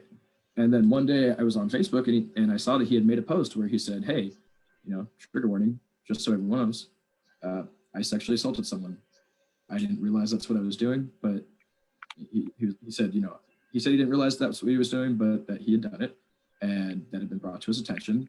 And he knows sorry wasn't enough, but he invited anyone who had had that experience, a similar experience with him, to contact him. He set up a website so they could do it anonymously if they needed to. He signed up for classes on consent and announced like all of this on his post and owned it. Didn't make any excuses for it. And he still got torn apart, you know, and was still canceled for, I think, you know, is still canceled, you know, years and years later. And that's kind of one of the things that made me go, okay, well, like, what do we want people to do? Because it seemed like he had done everything right. Like, it seemed like he had done all the things that we say we want people to do when things come out about them like this. So, yeah, thank you for sharing that. To have nuance for like figuring out how to deal with these situations a little better. Yeah. Tyler, your response? Without being muted. I mean, yeah. That gentleman should not have been quote unquote canceled in that scenario. But I mean, when you put it to people like that, I kind of feel like it's in a way, it's in a way a little bit of cyber bullying. When you go out there and you're doxing people, you're going out and finding where they work, where they live, and either telling their landlords or their employers that they should fire people or berate them for what they believe or what they've done, and continually do that even if they have apologized or have shown that they have room to grow. That's totally not okay. I mean, there are so many people out there that have done the wrong thing, but we've allowed them to get better and come back, because Americans love a comeback story. And we just got to realize that some of these people do have room to change and grow, but we shouldn't make enemies out of them, because when you go after their employment or their family, their livelihood, they go more into their beliefs, whether that be bad or good. So we really need to be sensitive to that. And so some of that cancel culture can be too extreme for sure. And to your point, or to your question, Alex, about Deshaun Jackson, it is the fact that he's going out there and trying to learn, because he did say he didn't know, and this is how he felt and what he believed. It's kind of the same thing like with Kyrie Irving when he said the world is flat, and everybody was thinking that he was not intelligent or anything there, and he was like, well, this is what I believe, prove me wrong, basically. And people showed him evidence, went to him and talked to him about it, and he was a little bit more open to that idea. Not saying that he necessarily changed his mind, but he at least was more open to it than just say, oh no, he's crazy, we need to just ignore him because he doesn't know what's going on. As I understand it, though, Kyrie Irving had more, like, you know, out there ideas than just the flat earth thing. That's just one thing. I mean, obviously yeah, but just in terms of that one thing, for the things that I guess it got into more mainstream things with Kyrie Irving for that thing in particular. Sure, I got you. One quick follow-up question for Tyler, and then I want to go to Kylan. Tyler, can you give an example? I know you said you're not super in favor of how far that cancel culture has gone recently. Can you give an example of a time where you think it was appropriate to cancel somebody? If you need some time to think about it, I can come back to you. I mean, because there's so many times where it's appropriate. I guess you can say there's a couple of very niche things that came to mind immediately, but there was the guy in the restaurant down, I think it was Monterey or Santa Cruz just recently, where he was spewing racial epithets at Asian diners. And he was a CEO of some tech company here in San Francisco. Well, you know, he got fired from his job. You know, you go through the whole entire cycle, but then he was going back and saying, well, my company was just doing that just to save face. I don't believe any of this stuff. They're speaking on my behalf, and I don't believe any of it. And I believe everything I said whenever I was going on my rant. That kind of person should always be canceled, if we're going to use that word, forever, because they've proved that they are a douche nozzle, and they should continue to be a douche nozzle.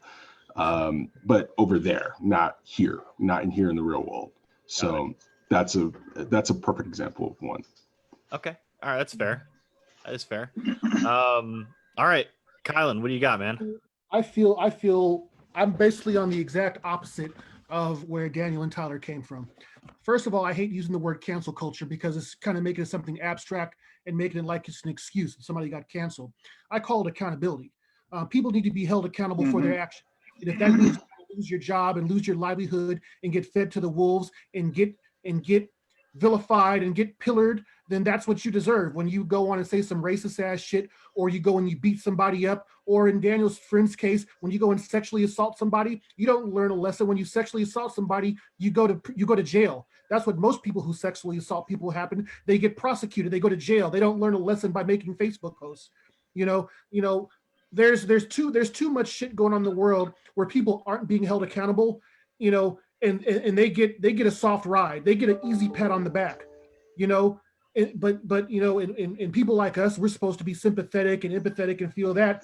But there's people out there that are poor, that are destitute, that are getting raked over the coals, that are getting screwed, and people just step right over them and look at them. But we got time to feel sorrow for movie stars and CEOs or whoever else that we feel that don't need to be canceled. People need to get canceled. They need to be held accountable. They need to get their ass kicked. They need to have it come back on them like they put on somebody else. You know, people need to be held accountable. You know, I'm sick of people making excuses, and I'm not saying individually anybody here, but people. I'm sick of people getting excuses made for people that do shitty ass things, and we gotta be understanding of them. You know, to help with your personal growth. Have your personal growth with accountability. That's how you have personal growth. Be held accountable. You know, you gotta get punished for it, like most other people do. You know, I don't want no soft heart, soft lessons like, oh, tap on the wrist, oh, I'm so sorry, and then it's better. Nah, some people deserve to get their ass handed to them. Amanda, you wanted to respond to Kylan. So that kind of segues into a point I wanted to make. Everybody here knows that I'm a public defender, and so I deal with, the people who are held accountable and nobody hears about it, right? Or people being held accountable for things that they didn't actually do. We focus so much on, the social media aspect of it or people in the news, but those people don't get prosecuted for the things that they should be held accountable for if it rises to the level of a crime, like Amy Cooper's conduct, people who call 911 and abuse the 911 system when it's not an emergency, who put people's lives at risk, Black and brown people's lives at risk, when they use that system inappropriately because of their own discomfort with something. And accountability is very important. And I think that if we had a system that actually held certain people accountable for certain actions, I don't think we would really see the type of cancel culture that we have, because part of cancel culture has to do with a desire to hold that person accountable when no one else is going to do it. And so, Amy Cooper is the rare exception of somebody being prosecuted for one of these types of racially charged 911 calls. And when we think about these things and what it means to be held accountable, I think it has to be on a spectrum. It has to be proportional because, especially the white folks in this room, we are not immune from racism, no matter how much we reject it. And if we examined ourselves, we could probably name at least one or two, maybe even 5 or 10 times when we have done something that was racially insensitive, said something that was racially insensitive, whether we meant it or intended it or not, we've committed microaggressions. And what you see a lot of times in social media is in instances that aren't these 911 calls or anything that's overtly racist, you sometimes still see something that is racially insensitive or a microaggression where people want to get, cancel that person, dox that person, instead of giving that opportunity to grow or rehabilitate or learn or educate themselves.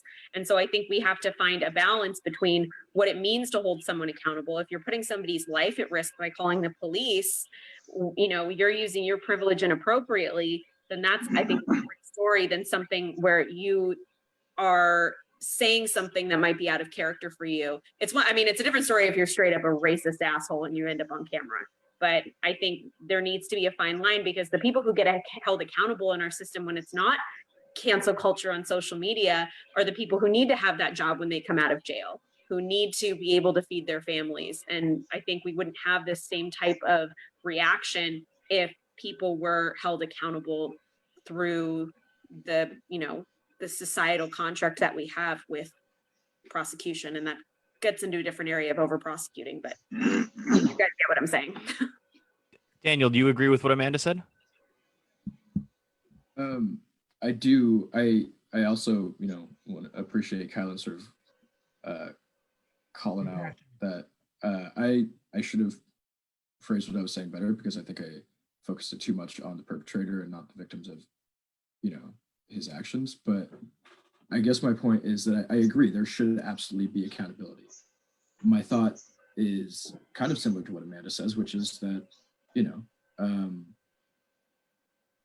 when we look at the prison system, we look at rehabilitation. We don't, if it's prison just for the sake of punishment, it's not really doing us much good. There is a problem where the system of accountability, which is supposed to be prison, doesn't really happen correctly, right? And so people don't end up being accountable for their actions. But if they are accountable for their actions, I think there needs to be a path back to, being allowed to be part of society. And that also, whether or not the accountability involves prison, in many cases it should, but whether or not it involves legal punishment, accountability needs to be there, but rehabilitation also needs to be there, regardless of the system. Fair enough. Jake, you've been waiting a while. You've wanted to say something on this. Go ahead. So I think Hannah made a really good point when she talked about the opportunity to heal that this presents. All of the instances of cancel culture are moments where we see an individual acting out something that is a toxic example of what's wrong with our society. There's plenty of them, from sexism to racism to classism, you name it. All of those are base issues in our society that we have a moment now to focus on healing. And if we can shift the conversation from, hey, that guy's an asshole, how do we cancel the bejesus out of him, or how do we not cancel somebody who was less of a problem than that person in particular, to how do we take these as examples of what's wrong with our society and work to better things so that we don't have people lashing out in weird racist rants at restaurants and stuff like that, because really they're all just symptoms of sickness in society, not individual. I'd like us to heal. Agreed. Let's go to Robert real quick, and then I want to move on to the last topic of the night. Robert, how do you feel about cancel culture in today's society? Well, I probably have a very different view as being the right-wing libertarian and the Trump supporter, where on countless occasions within the last couple of weeks, I've people on Facebook groups or discussing whatever on Facebook, I'll get labeled a racist or whatever, just for the fact of trying to besmirch who I am without knowing anything about me. So I think that there's a big problem with cancel culture. And I think that there's some truth with who should be canceled, but I think it's now turned into the far left trying to conform others to their viewpoints and trying to restrict people's free speech through examples of extortion by, you know, getting people fired from their job, or how Barry Weiss was treated. I mean, we look at the Harper's letter and all the people who had signed it. You have people there, Barry Weiss, who was a moderate. I don't know if anyone read her resignation letter from the New York Times, but she was besmirched as a racist, you know, the whole nine. But the problem is that she's a moderate. She isn't even a far right. She, you know, doesn't go far across the party line. You know, she isn't this big Trump supporter. And so I think it's really used as a weapon to try to cancel people's free speech ability within our nation. And so I think it had good intentions when it first started. You know, having people in power and celebrities, you know, feel the consequences of their actions. But now it has gotten to a point where you have libertarians and true liberals, you know, signing a letter, the Harper's letter, you know, condemning cancel culture today. Quick response from Amanda, and then we got to wrap up this topic. So I just want to respond to kind of two things that you said, Robert. One, I think we all need to remember that free speech means freedom of speech with respect to government action. It has nothing to do with private people, private interactions, private businesses. And freedom of speech doesn't mean freedom from consequences from your speech. But I agree with you that I think people, especially social media people, have taken cancel culture into a place that's super toxic just because they disagree with somebody. I also wanted to point out the thing you said about, well, you know, the left wing or the liberals are using cancel culture to enforce their point of view. I think both sides. Not liberals. Not liberals. Okay. No, it's more far right. Liberals. I mean, the definition of liberalism is being open to new ideas. I see. So Okay. It's not the liberals. It's more of the, as I would say, the leftists, which are far Okay. left. So the leftists. I actually think both sides do this because, just for example, we had cancel culture of Colin Kaepernick by people in, you know, the conservative side of things. We had cancel culture of Starbucks. Every year they don't do the right type of Christmas cup. You know, Keurig. That's a big deal. You know, a lot of things on the right, people are like cancel culture. And then the same thing with the left. The left does that too. Oh, you know, to a greater degree. Walmart. We're gonna cancel Goya. We're gonna cancel you because of X, Y, and Z. Both sides do it. I don't think it's something that's exclusive to one side pushing their point of view. Both sides do it. People on both sides do it. And that's also why people on both sides who don't participate in that don't like it. I think most of us agree here that cancel culture is largely toxic when you move out of the realm of personal accountability for doing something that might have been illegal or harmful to somebody. Yeah, I agree that, there's certain boycotts that I think are stupid, whether it's the Goya boycott, Starbucks boycott, or the Nike boycott. I mean, but that is the fact of voting with your dollars. Exactly. But to say that the cancel culture within social media is something that is the right wing is it's both sides. It's both sides for sure. Not really. I think that depends on what your social media circle looks like. I know we're all in little echo chambers sometimes, but I follow a whole bunch of liberals on Twitter, and leftists on Twitter. I could say it's more of a far left thing than conservative right wing thing. Then we must have different experiences on social media, but I think both points are valid in terms of you see what you're saying and I'm saying what I'm saying. Mm-hmm. So are we moving on, or did somebody else want to say something about this? I wanted to move on in case anyone else wanted to throw in one last quick response on this topic. But if that's not the case, then we should move on. Go, Daniel. Yeah, I mean, yes, it sucks how quick people are to cancel people, but like, we have to look at why. And the reason why is that things are polarized at this point where, like, if someone genuinely, like, I genuinely believe that Donald Trump is a racist, right? That is something that I genuinely believe. So if I see somebody who is vigorously supporting him, I'm going to believe that either they are, one, racist because they agree with him, or two, racism isn't a deal breaker for them. So a lot of the people who are, canceling people, it's because they think that those people are harmful. These aren't like, they're not just doing it because they disagree with them. It's because they truly believe that these are sincerely dangerous beliefs.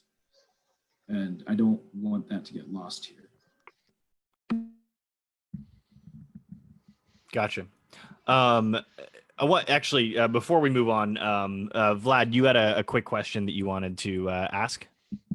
Yeah, we were talking about, trying to rehabilitate, some of these people that have said some of this kind of messed up and vile type of stuff online and have lost jobs and, have been basically crucified over social media. And I do agree that there's a certain point that we should be trying to educate these folks and trying to do things of that nature. Also, Robert, your change in headwear has not gone unnoticed. Yeah, for sure. I mean, he can sit here and say people who support President Trump is racist, but I think that's the kind of bigotry and narrow-mindedness that we kind of need to get away from. Fair. But the question I want to ask is, how far is too far? Like, how far does someone go before you basically realize, like, nope, lost cause? Fair enough. It's an open-ended question. Anybody can, if people want to answer, they can answer. If not, we can just leave it at that. Yeah, I mean, I don't think there is a one-size-fits-all answer to that. That's a.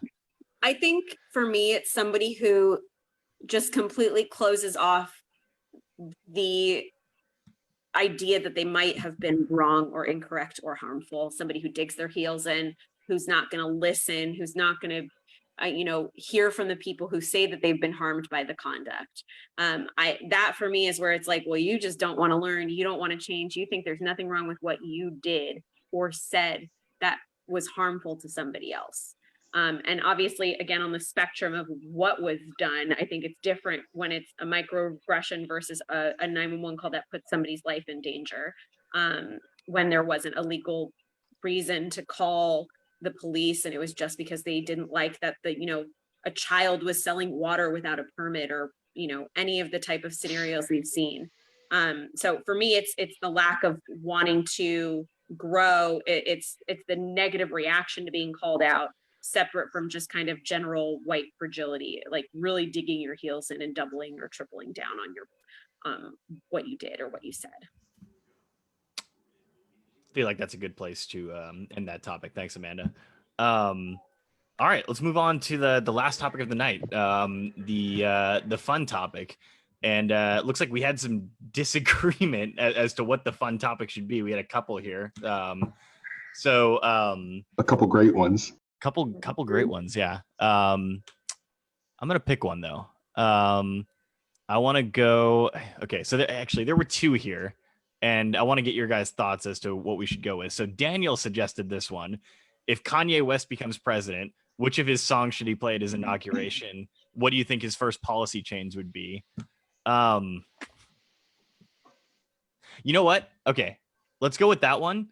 But let's do it this way instead. If Kanye West becomes president, what will be his first act as president? Well, let's start with Hannah. Putting you on the spot. I'm sorry. Yeah, come up with something as batshit as you can. I think it'll probably have to do with music, and it might have to do with Oh no. I don't know. Like hosting a show on the White House lawn, or everybody should definitely buy this one track. It's got to be about social something. Looks like we're losing you on your internet connection there. Yes. But I think we all got it anyways. So Amanda, go ahead. You're up next. Oh my gosh. So it's kind of going to be grounded a little bit in reality. I feel like he came out in the last day or two and said he was going to give like $1 million to every baby or something like that. To every pregnant mother. So, what was that? To every pregnant mother should get $1 million. To every pregnant mother. So it's like, I mean, holy universal basic income, Batman. Like Kanye West, look how progressive he is, right? Like he's just throwing money at everybody. So I think he'd be like just throwing money at everybody. That's what I think. He'd be the Oprah of the Oval Office. And to everyone watching, Daniel Levy now identifies as a pregnant mother. So, Kylan, let's go. What do you got? Oh man.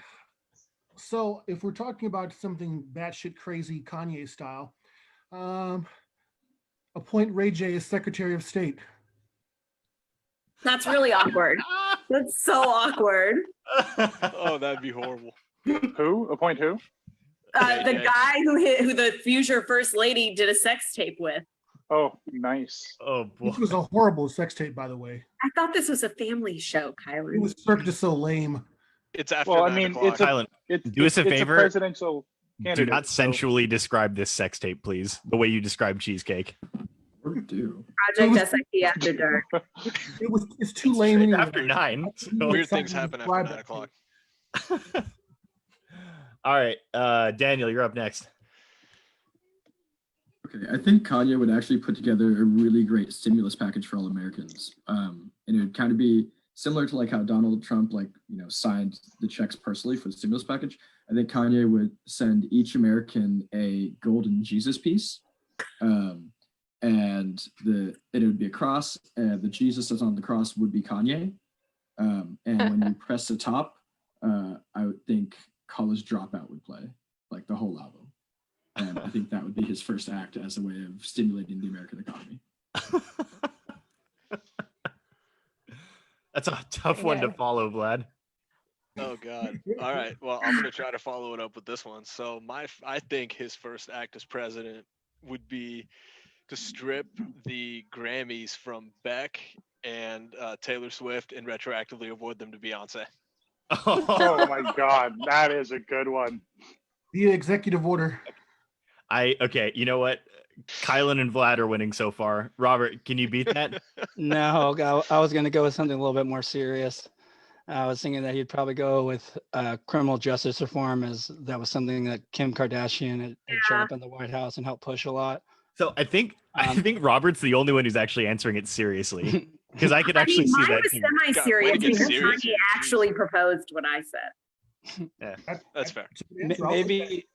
Maybe also legalizing weed. I don't know though.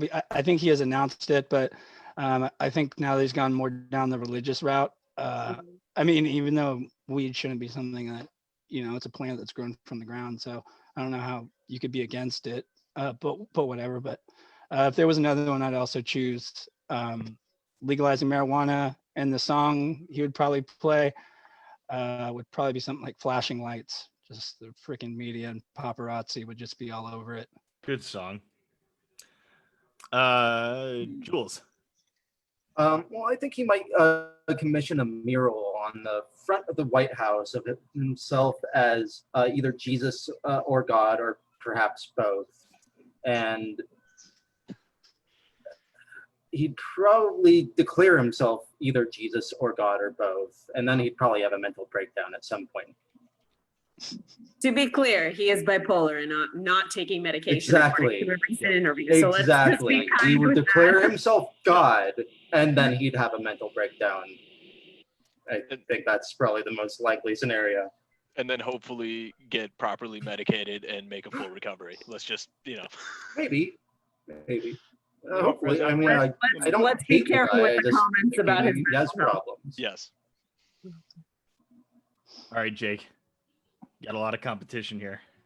I mean, honestly, I think Robert's probably the most on point, given what Kim Kardashian's been all about in terms of criminal justice the last little while. He probably would be doing something like that, because that windbag moron is at best a puppet. Although I don't really know if she's capable of controlling him. She might be kind of a puppet too. So, hey, I jumped off the desk. But That's going on the highlights, by the way. if we're going with more of a humorous thing, I'm prone to thinking Kanye would probably almost immediately do something to cement himself as a lyrical wordsmith, like by law change the English language or something like that. I think he'd also, if we're looking at the dark side, I think he would do something to erode the separation of church and state viciously and extremely rapidly. I don't know his crappy music, so I can't name a song. No, well, that's why I didn't include that part of it in the last topic here. About the voice of our generation. Oh, he's going to be the voice of all generations. Yeah. All right, you're bringing us home, Tyler. Jake basically took my last one. But the first thing he would do as president would, during his inauguration, to basically drape a poster of himself or a banner of himself down the White House. He would paint the White House gold and put a statue of himself on top of it. I don't know if he would do anything that Kim wants to do, because right now he's not really liking Kim as much, but I think he would definitely make sure everybody had, I would say he would put speakers all around Washington playing songs such as Gold Digger. Jesus Walks, that's what he'd be playing. Jesus Walks, that kind of stuff. Just make sure everybody hears his voice, because he's the voice of our generation right now. True. I think he would replace streetlights with speakers that played the song Streetlights. I think he would institute a national dress code where everyone has to wear the Yeezy brand.